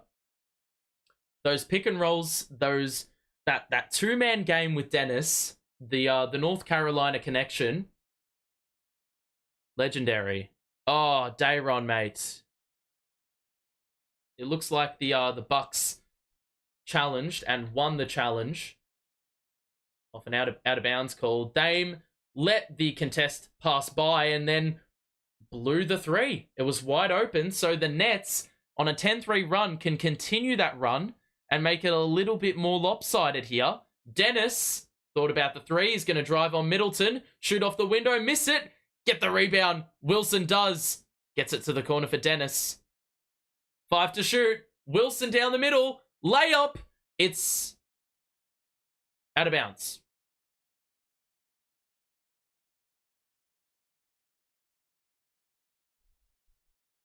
So play will resume with the Bucks looking to get it back to a 2 possessions. Giannis forced into a pass in the corner. Beasley's open. The 3 is off. Rebound Dayron. We can take the lead again. Are we going to capitalize here on getting that stop? Watford. Screen. shoots the runner, and he scores, and he ties the game at 74. So the Nets were down 7, and they have really gotten stuck in, and it is now tied with a lineup of Brooks, Wilson, Watford, Sharp, and Dennis Smith. Giannis going to back down Wilson, gets into the paint, and gets the bounce. What a joke. And those are that's the difference between us and them. They've got a player where you see the offense in a rut and you say, well, go to work. And they indeed will go to work. We have currently got Jalen Wilson as the go-to, who has played, I reckon, about 30 minutes in the NBA this season. In total. So Giannis has barely taken field goal attempts. The problem is he's been to the line an absolute crap ton. Pat Connaughton is into the game for Milwaukee. So Middleton to the bench. He was cooking with the bench unit before. That free throw is well short by Giannis. And the Nets get into it quickly through Dennis. Wilson down the middle. Bounce pass to the corner for Watford. Picked up by Giannis. Fakes the handoff. Oh my god, Dayron's not even looking at the ball. The pass was meant for him. And a turnover. That's only number 4. So as we've said numerous times, we've looked after it. That pass is wayward. Dennis stood on the sideline. For fuck's sake. It was an excellent read. Johnson and Dariq Whitehead into the game. Watford will sit after that turnover. Dennis? Ooh. That's really, really close. But you have to say it's out rather than it's not. Dame on the wraparound. The 3 is well off, and you could tell as soon as he shot it. Well right. Dennis will push the pace. He's got Connaughton on him. Gets into the paint, and he's going to roll it back out. Bounce pass to Dayron. Kick it out. Dariq's open. Oh, it's off. And I don't think he's been shooting the ball particularly well in the G League. Still finding his feet, and he's just allowed a backdoor cut to Giannis. So that's just... I mean, that's not really surprising, to be honest. Dayron, good cut. Easy dunk. That's incredibly poor defense by Milwaukee. They doubled, well, the ball handler, and no one covered the roll. So the Nets have 50 paint points already.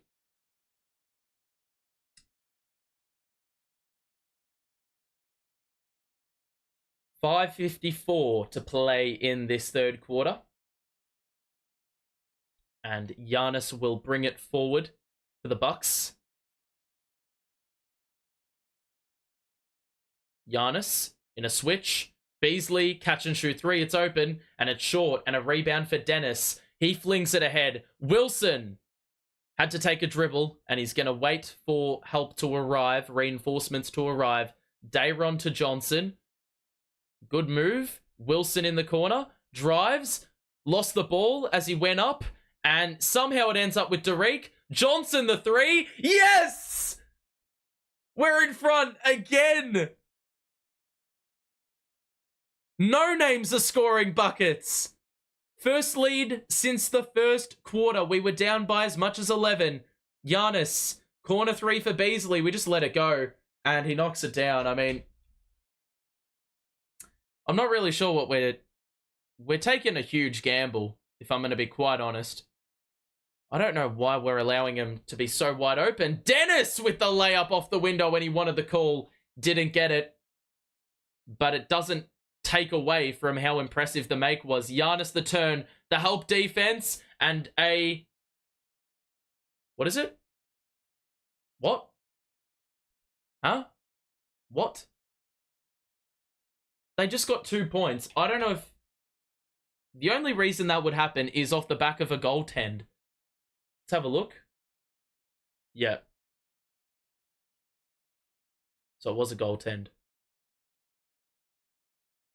Look, it really seems like at the moment, it's like Beasley, Middleton, and Giannis, and the rest don't exist. Clowney and Watford on the bench. So you would assume Dennis gets a break. What a turn by Johnson. That was rapid, but unfortunately it was cut off, and Giannis with the alley-oop jam. That is filth. That is transition dunks to a T. They worked that out so tremendously well. Nothing you can do about that one when you got a 6'10" monster steamrolling his way to the rim. There is a foul on Damian Lillard. It was guarding Dayron in the post, and it's going to be us on the side. Bro, Giannis Antetokounmpo is the biggest hype man, and he's also the biggest loser because he's getting G'd up when they really should be smoking us. And it looks like we just got another free throw. I don't know what for, but Giannis technical? I have no idea. Dayron is on the bench. Clowney's in. And Watford's back in. What pass was that, Dennis? Jesus. The turnover's piling up in this third quarter. Giannis, bounce pass. Beauchamp, blocked by Johnson. The chase down. Whitehead the Euro. That's blocked by Giannis. Oh my god, this is N10 stuff. And that was a wild layup attempt, which was rewarded. And Beauchamp at the free throw line. Two filthy blocks on both ends. Johnson, the recovery was unbelievable.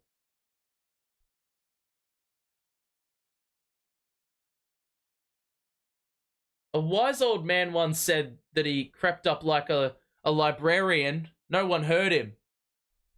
Incredible recovery. That is fucked. I didn't know he had hops like that.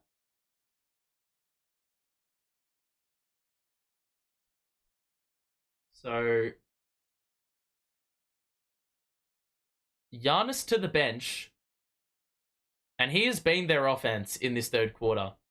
Beauchamp misses. Oh my god, we're going to really give away a three now. We've just given away another possession because we could not box out and get the board. Portis goes down low and gets the bounce. You lucky bastard. So 88-82. It's back up to 6. A 10-3 run. A good response by Milwaukee. Dennis will drive on Portis. The cross, the layup, the reverse is good. Oh, Jesus Christ. A little bit of extra English on that one. And now Payne picked up by Derek. Portis will shoot over Clowney, and that's off. Rebound by Whitehead. Dennis Smith will push. Back out to Watford. He's going to drive on Beauchamp. Good move. Got rid of the defender and scored off the window. And yet again, we are just emphasizing those drives, man. Barely taking threes, shooting a ton of twos, and are really getting success from it. Oh my god, a defensive 3-second call has saved our ass there because we were about to give away a layup. Instead, it's going to be a technical free throw and then another chance at a layup. Looks like we're going to get a timeout though. And the Nets only down 2.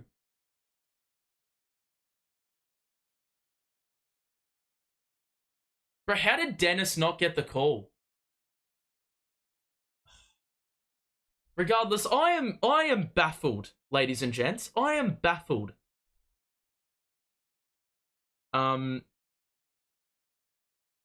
This is crazy, dude. If you are enjoying the stream, make sure to, help get that like goal up or counter up. Make sure to like the stream if you are enjoying. Let me know if you are enjoying the streams. Of course, the feedback is important and essential to improving this experience. And if you are new and want to see more Nets, watch parties, reactions, all that good stuff, this team is unpredictable as hell, so that makes it all the more exciting to watch. So if you want to stay notified, we're live in a couple of days' time. We will be live for that one. So make sure to tune in. My goodness, I am gobsmacked with this performance, bro. How on earth we are providing such a competitive, spirited effort? Like, that is baffling to me, bro. Baffling. So, Jalen Wilson leads the way, but DSJ is really taking control in this third quarter. He's got 14, 7, and 6. He's also got 1 steal to his name. But the turnovers, we've now got 7 of those, so we only had 3 in one half. We've had 4 in one quarter. So possibly the thing that's really stunting us is that thing exactly. Yeah, the bench are really doing some nice things, man. Shooting the ball efficiently for the most part. The Bucks have gotten 23 from Giannis, and we have had no answers for him. Middleton, much the same. Beasley's shooting it well. Dame has only got the 6 points, and he's only taken 7 shots. Portis is 12 off the bench. They've hit 13 threes. Haven't been to the free throw line too much. Giannis has been really the only guy that's gotten there, and he's not shooting it superbly.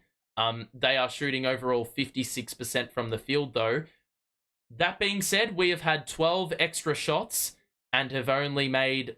Well, we've made only 1 more shot. Had more free throws, though. 11 offensive boards, out-rebounding them by 8. Those are the figures you really want to see for a side that doesn't necessarily have all the skill in the world. You've got to play hard. And we've got 12 extra shots on the back of the turnovers we've been forcing, on the back of the rebounds we've been getting, on the back of the looks we've been getting as well on the interior. I mean, it's been smart shot selection. We haven't really taken a mid-range in ages, bro. In ages. So, you know, a lot of shots on the interior. The points in the paint are through the roof, bro. A lot of free throws as well. That's really helping. Everything about taking it inside has been successful. Dame with an excellent drive. He found the separation on Clowney and cut it down to 5. Dennis thought about taking it all the way in to the rim and thought twice. Watford, body bump, and he scores. And bro, Pat Connaughton needs to get in the weight room a little bit more because Watford absolutely thrust him out of the way. So a 3-point game. Johnson guarding Dame on the perimeter. The screen arrives by Portis. High up. Clowney is there. Beauchamp in the corner. Portis swings it. Payne in the corner for 3. It's partially blocked, or it was just that bad a miss and that good of a contest by Dennis that it barely grazed the rim. Dennis drives on Payne. Extra feed. Clowney with a dunk. Dennis is an absolute wizard, bro. In this game, he has been doing everything. 60 paint points. We had 40 in the first half. We've had 20 in the quarter. So that, by that logic, we're going to have 80 by the end of the game. Beauchamp, huge response, hitting that 3-pointer on the outside. That could have just as easily been off. But 14 threes made for the Bucks. We have only got 3 to our name. Johnson, good move. Knocked away as they fed it to Clowney in the corner. We've got to pass it back out to Dennis. He's going to shoot a 3 over Pat, and that is a bad miss. And a rebound by Payne. We're in the final minute of this third quarter. It's a 4-point game. And what are we doing with that Dame closeout? Oh, for fuck's sake, bro. We just fell asleep on that possession, man. So a 7-point game. And they've made their last couple and gotten stops. So we need to get a bucket here. Whitehead. Out to Watford. High screen by Clowney. Watford drives. Cannot lose Portis. Good cut by Johnson. Oh! He gets up, bro. Johnson. The hang time. Taking flight. Jesus Christ. Payne, what is that closeout again? Mate, what are you thinking, bro, with that closeout? 1 pass away, the most casual closeout I've ever seen, and another 3 being hit by Payne. So Dennis on the perimeter will drive on Connaughton. shoots the mid-range, and you knew that was misdirected the moment he shot it. We are incredibly stiff to have been outscored in that third quarter. And amazingly enough, we actually conceded the most points we've conceded in any quarter today, 35 points. Actually, no, it was 34. Yeah, 34, equal most. The Nets scored 33, and that was our most efficient showing in the third quarter, and it really showed because DSJ was just, he was a big needle shifter in that third quarter. If we look at the box score, you can see for the Bucks, I mean, they've just gotten some really good sources of scoring from all over their bench and their starters. There hasn't really been too much of a drop-off. The real issue is, the reason they're up 8, and I will say it time and time again, is the threes.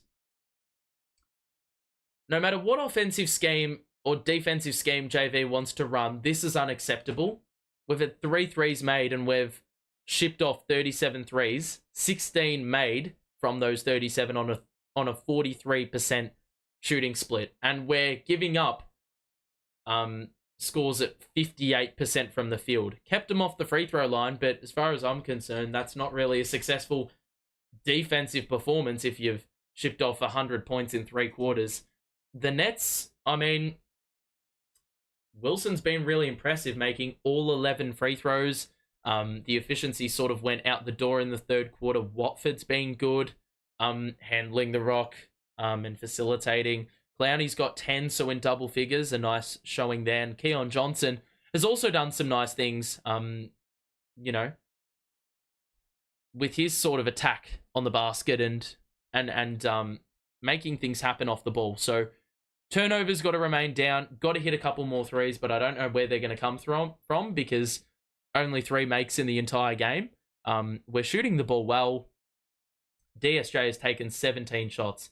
I reckon he hasn't taken that many since his rookie year. He's already had 7 boards and 7 dimes and 1 steal, so he's probably going to get that triple-double that he's been getting time and time again. But as you can see, via the names highlighted, doesn't look like he's going to be starting this last quarter because he's been playing the entire third quarter. So 1 quarter to play, long way to go, but definitely work to be done because we are trailing by 8 and have trailed every quarter we have played. The defense doesn't look like it has any hints of improving. We'll see how we go, though. Obviously, a long way to go. 12 minutes of action left.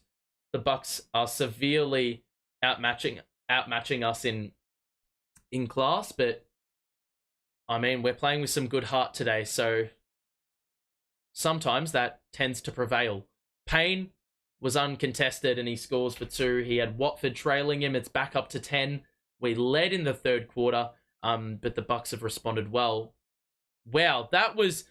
Bro, Watford actually had me perplexed. I'd actually lost where the basketball had gone. I guess that speaks volumes about how effective that faking of the handoff was, and it will be 2 free throws at the line for Watford.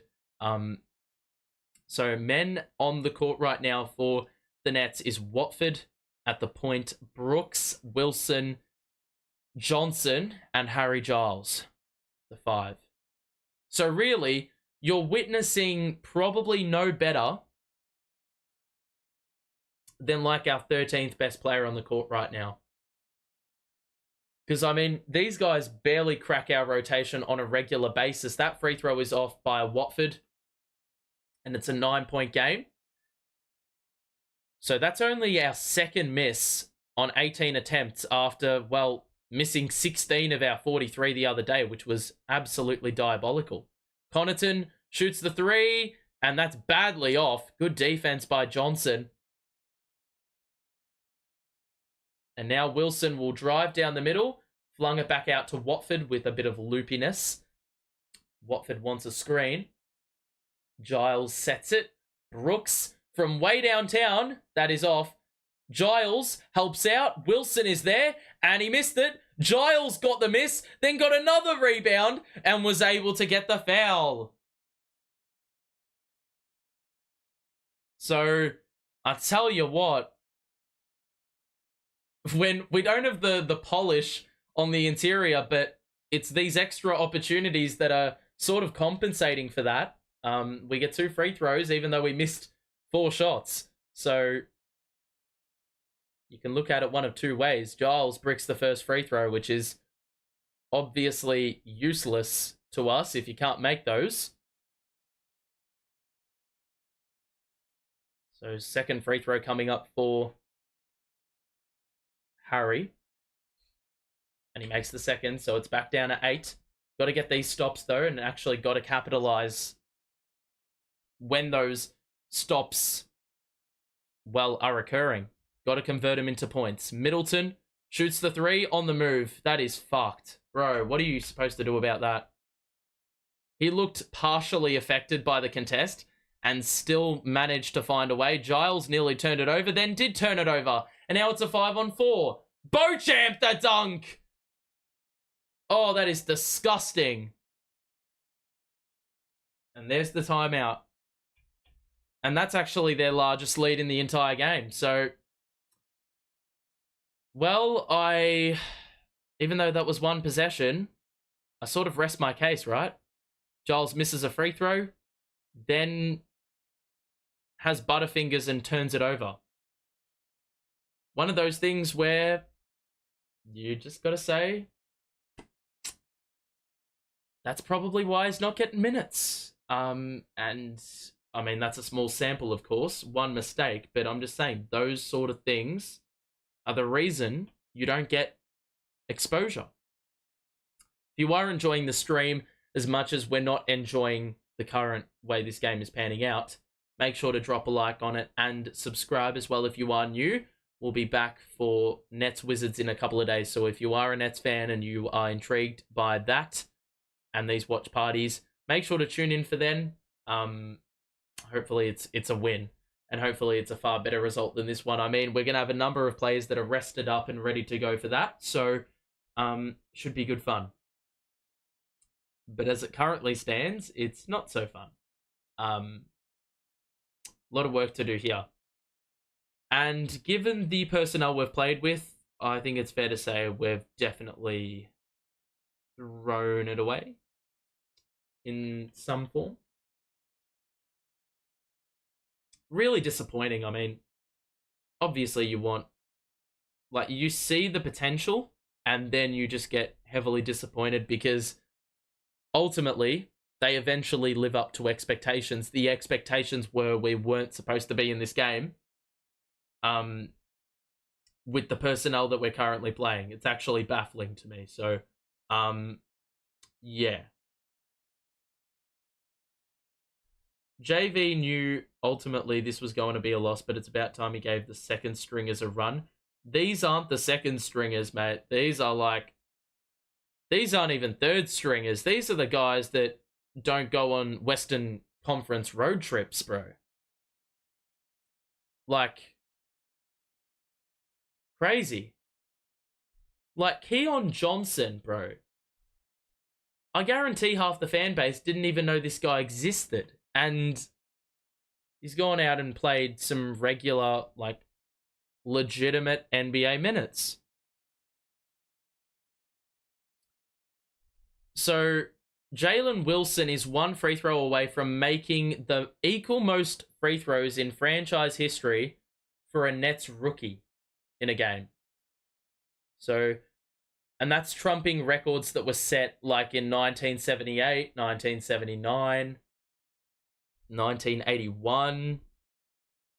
So, fair to say that shit doesn't happen too often. Giles, off to Brooks, gonna drive, gets one up. That's just great defense by Beauchamp. And bro, Brooks has been probably the most shit. Payne for 3, that rattles out, and a rebound by Watford. Brooks has been the most shit because he's like a net negative defensively, and he has not hit a 3, which is his primary. Well, that's his role. That's his job. Yeah. So, 107.94. Watford at the line to cut it down to 11. We've got one run left in us, if we even have one left in us. We've seen early in the game we were down 11. We're able to regain the lead in the third and actually, well, hold our own. However, you know, they've really exercised their class, I think is the key word there.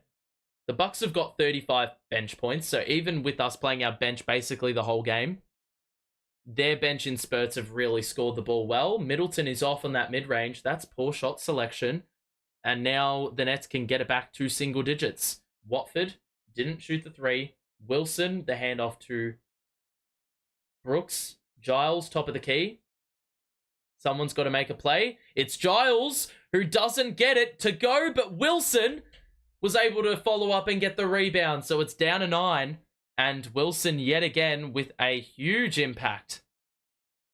15 offensive rebounds to 4. That screams dominance. That screams heart. Middleton got rid of Giles. How the fuck is that not an offensive foul? Don't mean to be so aggressive with the delivery of that bit of commentary there, but frustration can shine through at stages. Wilson will drive again, put the head down, and score again on the baseline, and we crack 100 now. And the offense really hasn't looked too deterred. It's just the defense. What the fuck are we doing with this defense, bro? We're going to allow threes with ease here. Middleton is blocked. Bro, come on. That is a joke. Where was the foul there? Let's have a look. Oh, that has to be you have to challenge that. Bro, come on. Bro, it's in the follow through. He's blocked the shit out of that. What a joke of a foul. What a joke.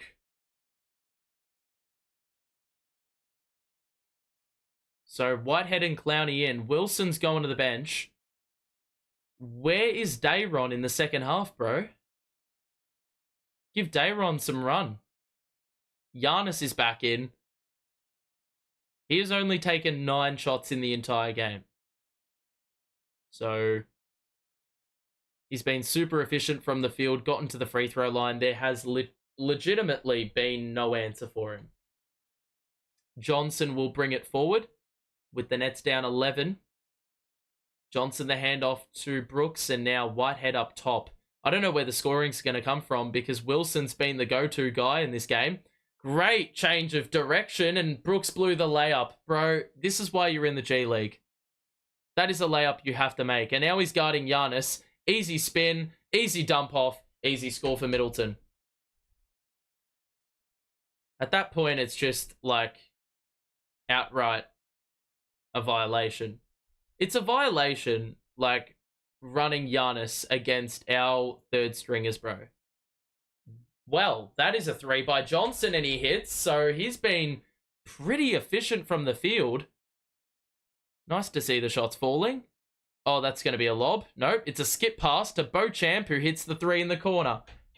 Every fucking shot is going down. 116 points, and Dame has taken 9 shots, which makes it all the more baffling as to how fucking rubbish the defense has been. Like, well, Wilson is checking back in. He's been so energetic and lively. So Watford off. 5 on the floor for the Nets is Wilson, Clowney, Brooks, Whitehead, Johnson. That's a 3 by Brooks. He's fouled! +1. Finally, he does his job. Thank fuck for that. And he actually got a little bit extra for his trouble. Beauchamp with a little grazer.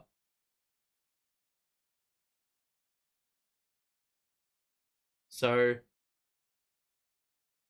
he heard my complaints as I told him this is why you're in the G League, and then he proves to me why he's actually been called up to the NBA, and then he proves it wrong again by bricking the free throw. Fuck's sake, the amount of free throws we've missed in the last, 5 or so minutes. Staggering stuff. And then we just allow a dunk under the basket, bro. Why are we playing a zone when we don't have anyone physically able to guard Giannis? Whitehead dared to shoot, and he doesn't get the bounce. And then there's a foul, a loose ball foul on Brooks. I'll tell you what would be an absolute piss take, bringing on Cam Thomas and Mikal Bridges right about now.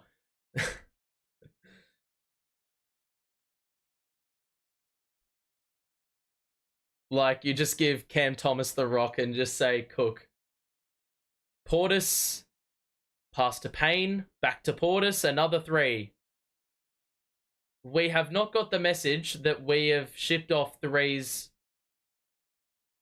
at will today. Johnson, good move, and he missed it, but he's got some good energy about him. He had a bit of spring in his step on that attempt, and Middleton pulls up for 3, misses, and Giannis, that is an excellent assist to Portis.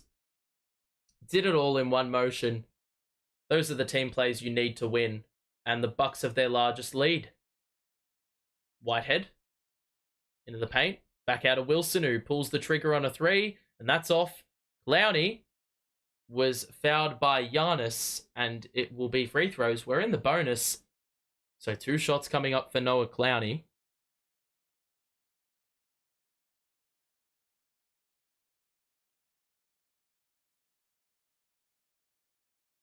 So you would think this game is done.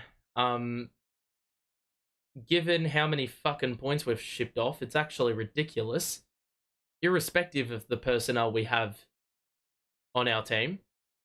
Clowney makes the first. I mean, there's good signs. It's good to see that we don't have players that are really, dragging their weight this far down in the rotation. It's really good to see. If we get hit with an injury crisis, we've got players that can fill the void. If we need to trade players for picks, we've got players that can fill the void. Giannis the kick out, Middleton in the mid-range, had nearly knocked away. Payne the catch and shoot 3, that's good as well. Bro. JV, I don't even know what he's thinking with this shit, bro. Understand you need to box out Giannis, but come on now. You're giving away this many 3s, it just cancels out all the second chance points you're getting, and that's an offensive foul. What a flop. How embarrassing, Giannis. You got decked by an 18-year-old kid. How embarrassing. Oh my god, that is the biggest flop I've ever seen in my life. Even I can do that. You're up 15, you're playing rookies. Embarrassment. Embarrassment. Giannis at the free throw line. It's actually so embarrassing. I'm pretty sure that was even a clean foul, to be honest. Or wasn't a clean foul. I think he got all balled there, Noah Clowney. But of course, the referees shed a blind eye.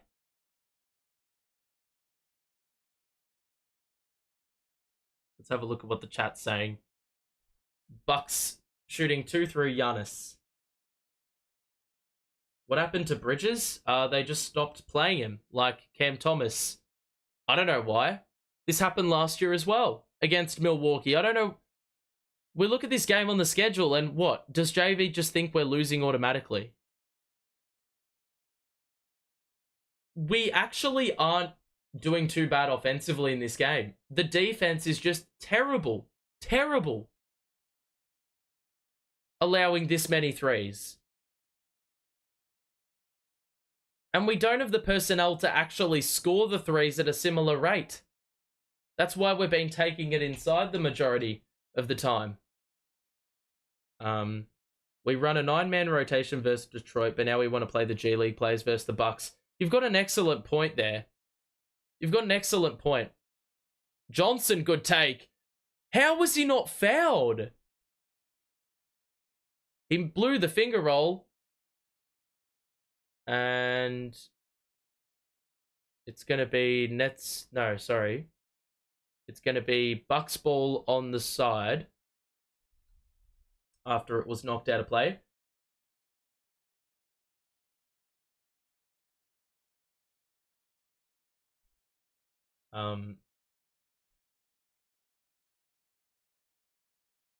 Jacques is super mid. I just don't get the motivation here. We're just giving away practice shoot around 3-pointers. Cam Payne hits another one, bro. Like, it's like, I don't even care what team you've put out. You've conceded 23-pointers on 43% shooting. And we've hit 5 3-pointers, bro. What the fuck, bro? What are you talking about? He got the shot blocked and they've called it... You're kidding me. That's so fucking stupid, mate. That referee is an absolute flog. Mate. The shot was partially blocked and he's called a walk. A travel. Fuck off. Only for them to call it back and say it is our ball. So you've just stopped our possession. Brooks shoots from way downtown and he hits. That's a bit cracked. You should not be allowed to do that. But the problem is, too late. Too late.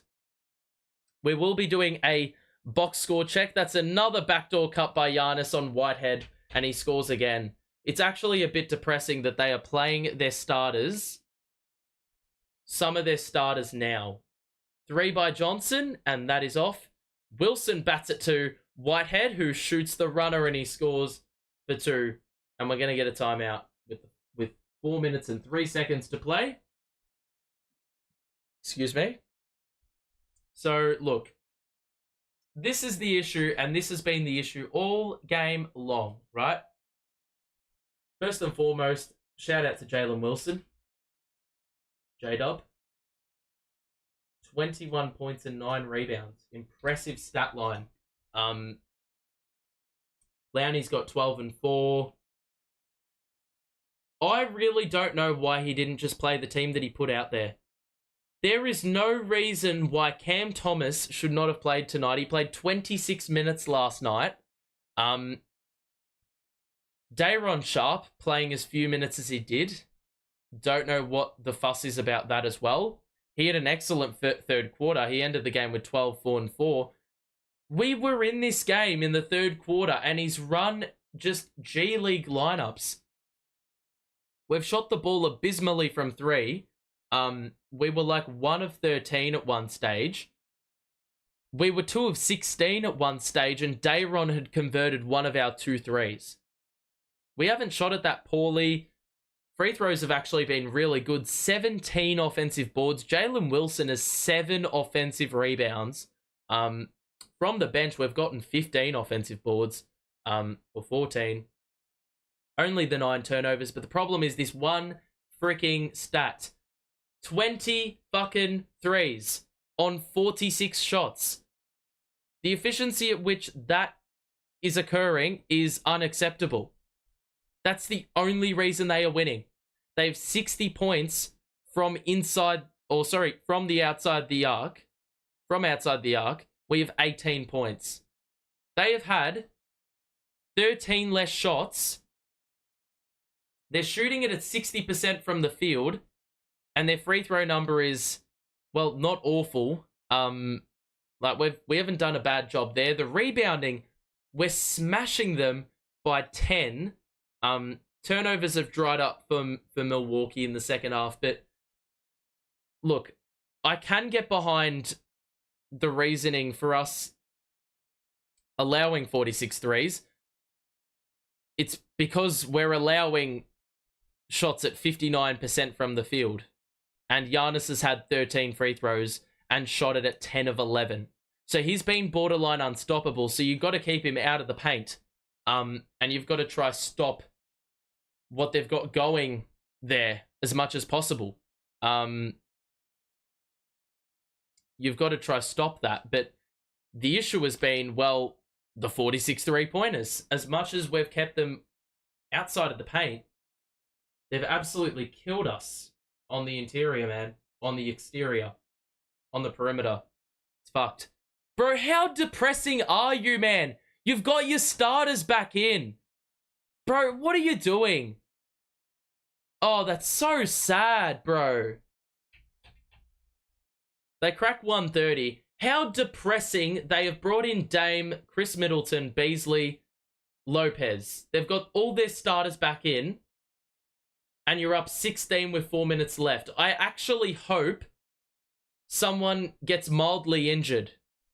Good steal by Brooks, who read the pass that was going to capitalize on the get-ahead. Brooks nearly chased up the rebound and actually was able to get a second possession for us. So we're down 19. Believe it or not, the starters for the Bucks have been less impressive than the bench. The bench are like a plus 20. They've got players in the negative in the plus-minus. Oh, this is so sad. The Bucks are challenging the call. You're up 19. Do you not want to get out of the building quickly enough? How sad. Yes, I'm crying, but you know what? I'm allowed to do that. The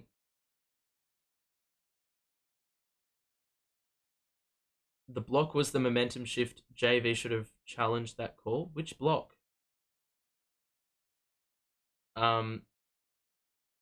So depressing. Imagine challenging an out-of-bounds call up 19 with 3.5 minutes to play. At this point, it's just, like, what is the point? They're going to win the call, but what is the point? At worst, you're giving up a possession to a bunch of G-Leaguers. G-Leaguers that have actually made the starting lineup for the Bucks look stupid at times. It's actually crazy. It's actually crazy when you look at their plus-minus. They've got 4 players with a plus 14 or higher. And then you look at the starting lineup for them. And you can see that, like, Brook Lopez and Dame are, like, barely a plus, and Malik Beasley is a negative, and he started. So, like, it's been their bench. It's actually been their bench. So, this one is just winding down. 3:12 to play. If you are enjoying the stream, or have enjoyed, make sure to drop a like. And subscribe if you are new. We'll be back in a couple of days where we hopefully actually put out a team that can actually win a game of basketball. I actually reckon this team could nearly beat the Wizards. If I'm going to be honest, it's like there's been some really positive signs on the offensive side of the ball. It's just the defense. It is like contagious how shit we are on the perimeter in favor of this interior defense that is actually mythical. Like, we're not even that good on the interior. We allowed the Bucks to shoot 60% from the field total. Like, Giannis is 10 of 11 without attempting a 3. You know? Yes, it could have been a lot worse, but at the same time, at the same merit as Armani Brooks just downs that from the outside, at the same merit, like, it's just ridiculous. 132 points, bro. Middleton misses the 3, the rebound. How did Giannis get that? That is a joke of a foul again. Oh, I don't even care if there's 2 minutes to play. These fouls are not even remotely there.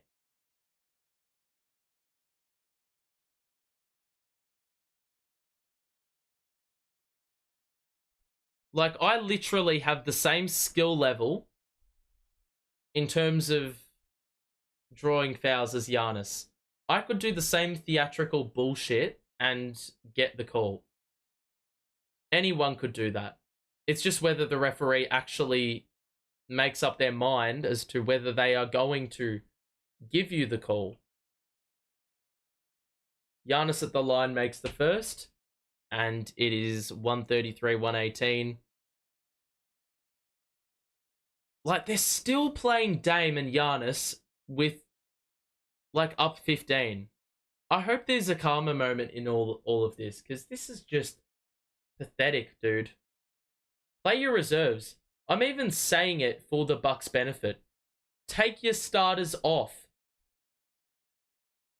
If your starters get injured, you look like an absolute clown for playing them against this squad up 16 with 2 minutes to go. Like, there's just no excuses. Wilson to Clowney, back to Wilson. Picked up by Giannis. Clowney tries his luck from the outside and is well short. And Giannis will slow things up with some random no-name getting ready to come off the bench. And another no-name getting ready to come off the bench. Nope, that was Campaign. Just called Campaign a no-name, even though he's cooked us today. And this is going to be a long conclusion because all the rookies usually commit way too many fouls.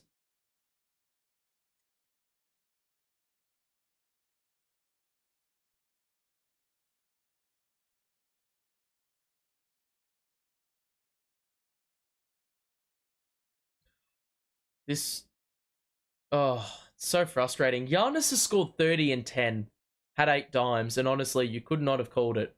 Or you couldn't have predicted it. Or sorry, well, you couldn't have predicted it from the eye test. It really hasn't felt like he's had such an impact. Why are the starters still in? So cringe. Oh my god.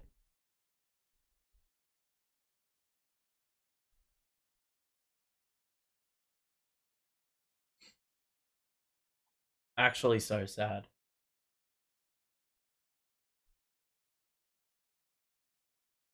Second free throw is good.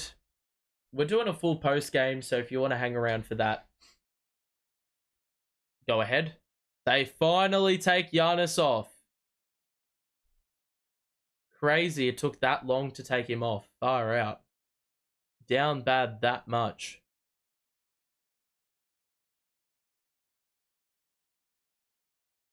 Bro, that's cringe. Well, no, it's not cringe.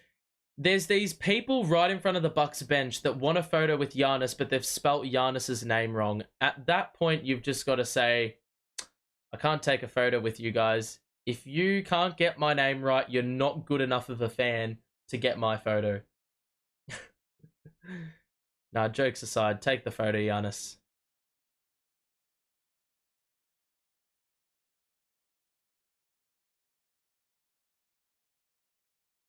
Bucks think this is the in-season tournament with the score. They actually do. Oh, Robin Lopez, the enforcer, is into the game. Get around it. We have the team to win and compete. The coaching is the weakest link. We actually do. It's just like 136 points, bro. How do you concede 136 points to Milwaukee, man? In a game where you have 17 more offensive rebounds.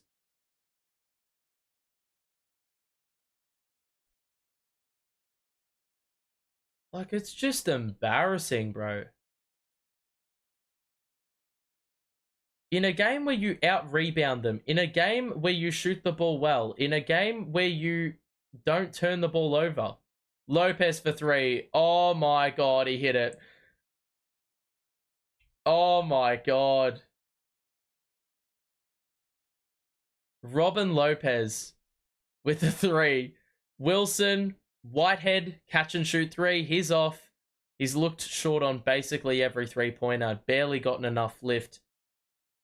And so we're in the final minute, and it looks like we're probably going to concede 140, right? Thanasis, kick out. Green is open, And he hits the three as well. It's literally just the same shit over and over again. I don't care what team you've rolled out here, Jark. Conceding this many threes is unacceptable. Granted, if you're going to allow them, you're probably going to concede them, but at the same time, at the same merit, I don't give a shit. How many threes do you want to give up, bro? It's actually cooked. We have to witness this shit every single game, man. We're good enough to rebound the ball whilst defending the perimeter. It's just a bit of extra running. I know the conditioning's probably not 100% optimized for that sort of game, but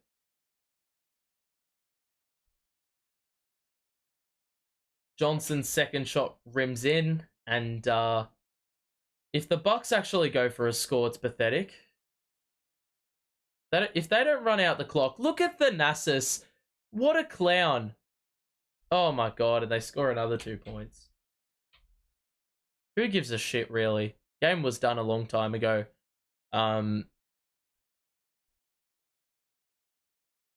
Johnson on the perimeter. Guarded by Thanasis. We'll get one more shot up and then that'll be it. No, we won't. Oh, it's knocked away. So we've got 18 seconds left in the game. Looks like we're actually trying to score the ball, which is an interesting decision. This is... wow. That is a terrible pass. Wilson regathers, gets into the paint, shoots the mid-range and is short, and that'll wrap it up. 144, 122 the final. Wow. What a game. It was pretty entertaining for 3 quarters, and then last quarter it was basically just a feast for Milwaukee. They ended up scoring 44 last quarter points, which is just an abomination of a defensive effort in the last. We ended the game with 30 points in the last quarter, so we got destroyed. We shipped off 78 second half points. Let's do the box score check. I don't think you can take too much away from this game because we were playing our bench, but definitely some really good signs in there. Definitely some players you can work with. Giannis was hella efficient. Middleton in the middle portion of the game was pretty vital to what they did in getting that separation. Lopez did nothing. Usually he cooks us. Beasley was efficient. Dame wasn't too efficient, did nothing. Portis, Beauchamp, and Payne capitalized on all those open threes they were getting, and look at the plus minus. Like, it's crazy. It's crazy. So yeah. And they got some, overall they scored 23 3-pointers on 45% shooting, which against any opponent with any personnel, I don't care. Like, we were playing hard today, and the fact that we still conceded 23 threes, that screams issues with the defensive scheme. You still shipped off, well, for the shots that they did take on the inside, they shot 29 of 38. Now, to quantify, they also had 23 free throws, but to quantify, let's get the calculator up and do the mathematics. Let's crunch the numbers. 29 from 38 is 76% from the field, which indicates that we could not stop anything on the inside, and we also couldn't stop anything on the perimeter. The only thing that was being rectified was the rebounds, and even then, with 17 offensive rebounds, we only out-rebounded them by 6. So please tell me how conceding 23 threes and conceding shots on the inside at 76% with 23 free throws in that is even worth it. You're asking for it. The Nets rested Mikal O'Neal, Cam Thomas, and then in the back portion of the game, Dayron and Dennis, who did not play a lot. Dennis had 14, 7, and 8, and he was pretty good running the offense, but he doesn't have the offensive skill set to shoot it super efficiently. I don't know why we didn't give Dayron some run down the stretch, but you saw the bench get a fair bit of run in this game. Jalen Wilson entered the game with a double-double, a 20-point double-double as well, so fairly impressive numbers from him. He made all of his free throws, which is a good sign. Watford had 17 on good efficiency, had the 2 steals, had 5 and 4 rebounds and assists respectively, and Clowney had 14, which was pretty good to see. 3 offensive boards. Wilson had 7 offensive rebounds, which is awesome to see. Johnson wasn't too bad, a nice little punchy scoring option off the bench. And Derek Whitehead never really found his feet, nor did Armani Brooks until the end of the game when it didn't matter. Ultimately, if you're conceding 23 threes, you've got to be remotely close. You can't let that number get too far away from you, and ultimately we did. We were shooting it at like 2 of 16, which is like 11%. Got it up to 22% and only made 7 threes on the night. So you figure things out, and it's not a good sight. We had 12 extra shots, and still made 7 less. The free throw number was really good. The 17 offensive boards and only the 9 turnovers.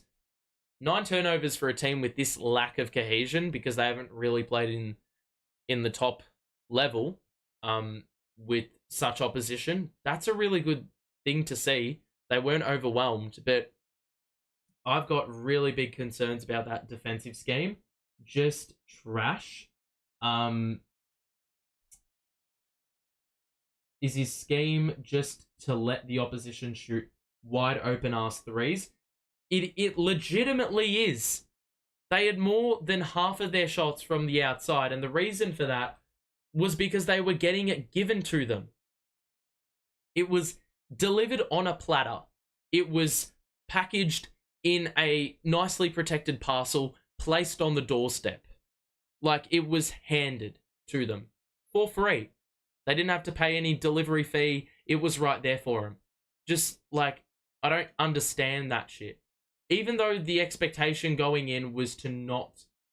Well, the expectation was to not win this game, especially given the minute allocation.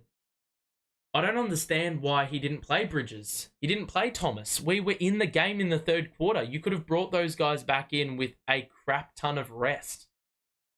So you look at the numbers and, bro, the Bucks had 41 dimes. Crazy. I mean, it makes sense because of all those kickouts to wide open shooters. They shot it absurdly well from multiple spots. Turnovers, it wasn't a high turnover game. We had more free throws. We had more shots. But as I've said, they hit an absolutely unhealthy amount of three-pointers. Like, you really should not be conceding 23 three-pointers in a game. We let them have the final shot too. We had good looks, but just didn't knock them down. I don't even care if we didn't knock them down. We knew we weren't going to be able to knock them down. So why would you put yourself in a position where you know you can't hit a 3 at the high rate because of the personnel you've got? Why would you give away 51 threes so they can capitalize and build on the disparity in skill more? It doesn't make sense.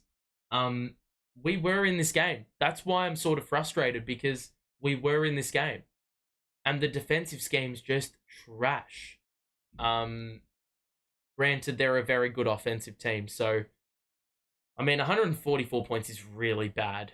But it's not like they are a shit offensive team. That being said, the scheme's all wrong. It's all wrong. I don't care if you have 17 offensive rebounds. It's all wrong. So, it's all good and well getting second chance points on one end, but if you can't do anything on the other side to stop them, well, it doesn't matter, does it? You know, you're getting 4 opportunities to make 1, and they're getting an easy look on the first try. Have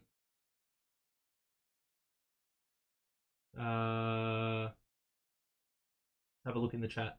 Nets should be fine for this. Jalen Wilson, a bright spot, has a knack for offensive boards, can shoot, has a lot of valuable skill sets that will improve over time. I think if the Nets are looking to trade away O'Neal, probably not Finney-Smith, O'Neal, then it's good knowing that we've got someone in the wings waiting to have an impact and play at a high level. Because he did play at a really high level today. even though the 5 of 13 or whatever he was from the field may not indicate that. In the first half, he was far more efficient. Did Mikal play at all? He had to keep up the streak, so he did play in the first quarter, but not beyond that. Cam Thomas, the same attitude towards him. Wilson looked good, but not solid. I would argue that having a solid game is a good performance. Did you see what happened to Aaron Gordon? I did not. The way you've worded it makes it sound like something bad happened to Aaron Gordon. But the Nuggets are not playing today, so did something happen yesterday? Yeah, but we are done and dusted here.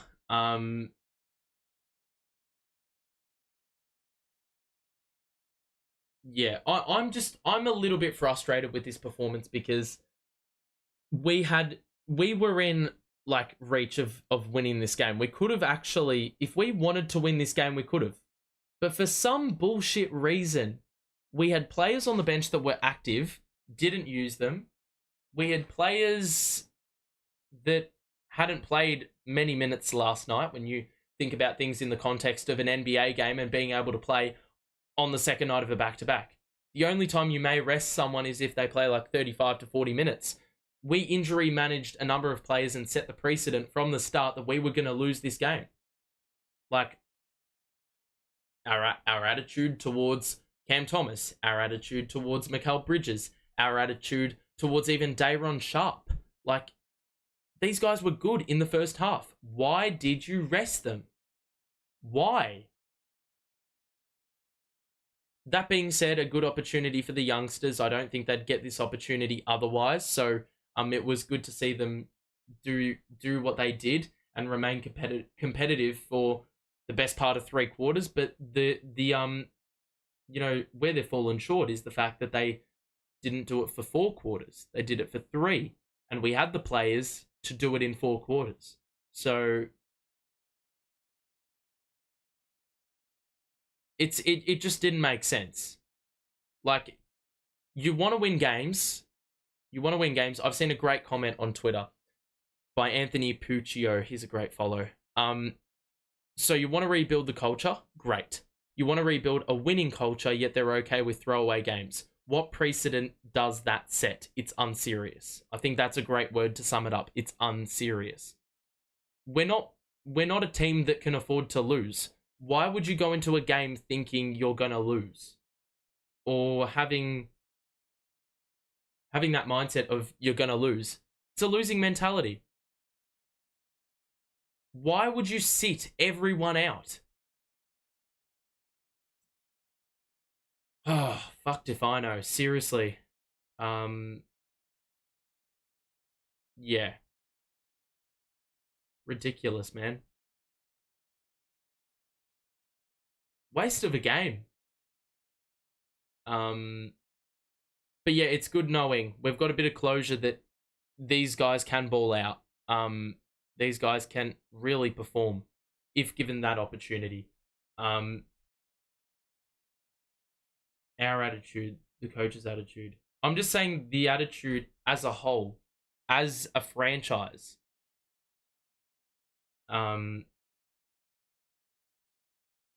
Yeah. As a franchise, that's a terrible... I'm very interested to hear JV's presser. That's just the losing mentality we've gone in with. Our is looking at it from a franchise perspective.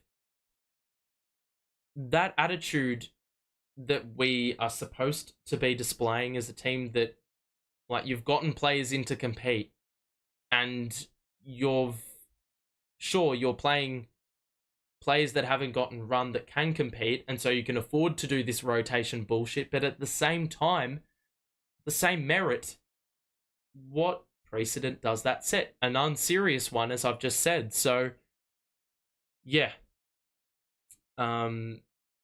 That's going to do it for me. If you have any final thoughts, I got 19 likes. That's the most for a while. My guy, I'm just going to let you know, the other day we got about 47. So that was a huge, huge stream. So look, this one is in the books. It's done and dusted. We lose. We drop back under 500 by a game. We conceded 44 points in the last quarter. Got a little bit out of hand in the last. We didn't quite have the firepower. We played with our bench, and you can't really blame them. Like, the bench is the bench. And it wasn't even the bench. It was the third stringers, the G League players. They stuck fat. They stayed with the team that they were playing. And that team that they were playing happened to be a team that is incredibly good offensively and is a team that is like a tough opponent, a tough matchup historically for us. So I can get what we were trying to do deterring them, but it didn't work and it actually backfired tremendously. So we're going to have a number of bodies rested for Washington in a couple of days. You can see it's on the top right-hand side of your screen. We will be back for that game. So make sure to tune in for then. We'll be live, as always, 15 minutes before the start of the game.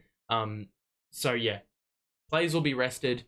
We should be primed and ready to go and refreshed.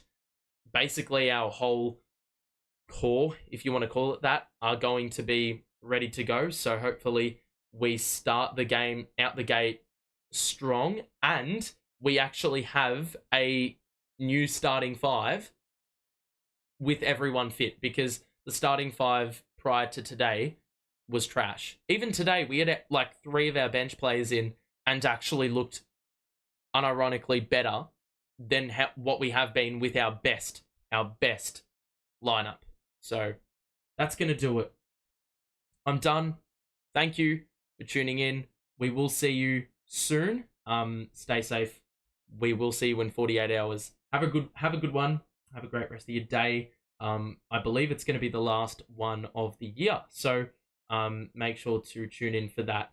Thank you again for the support. Thank you for your attention. We will see you then. But for now, have a good rest of your day, and bye for now.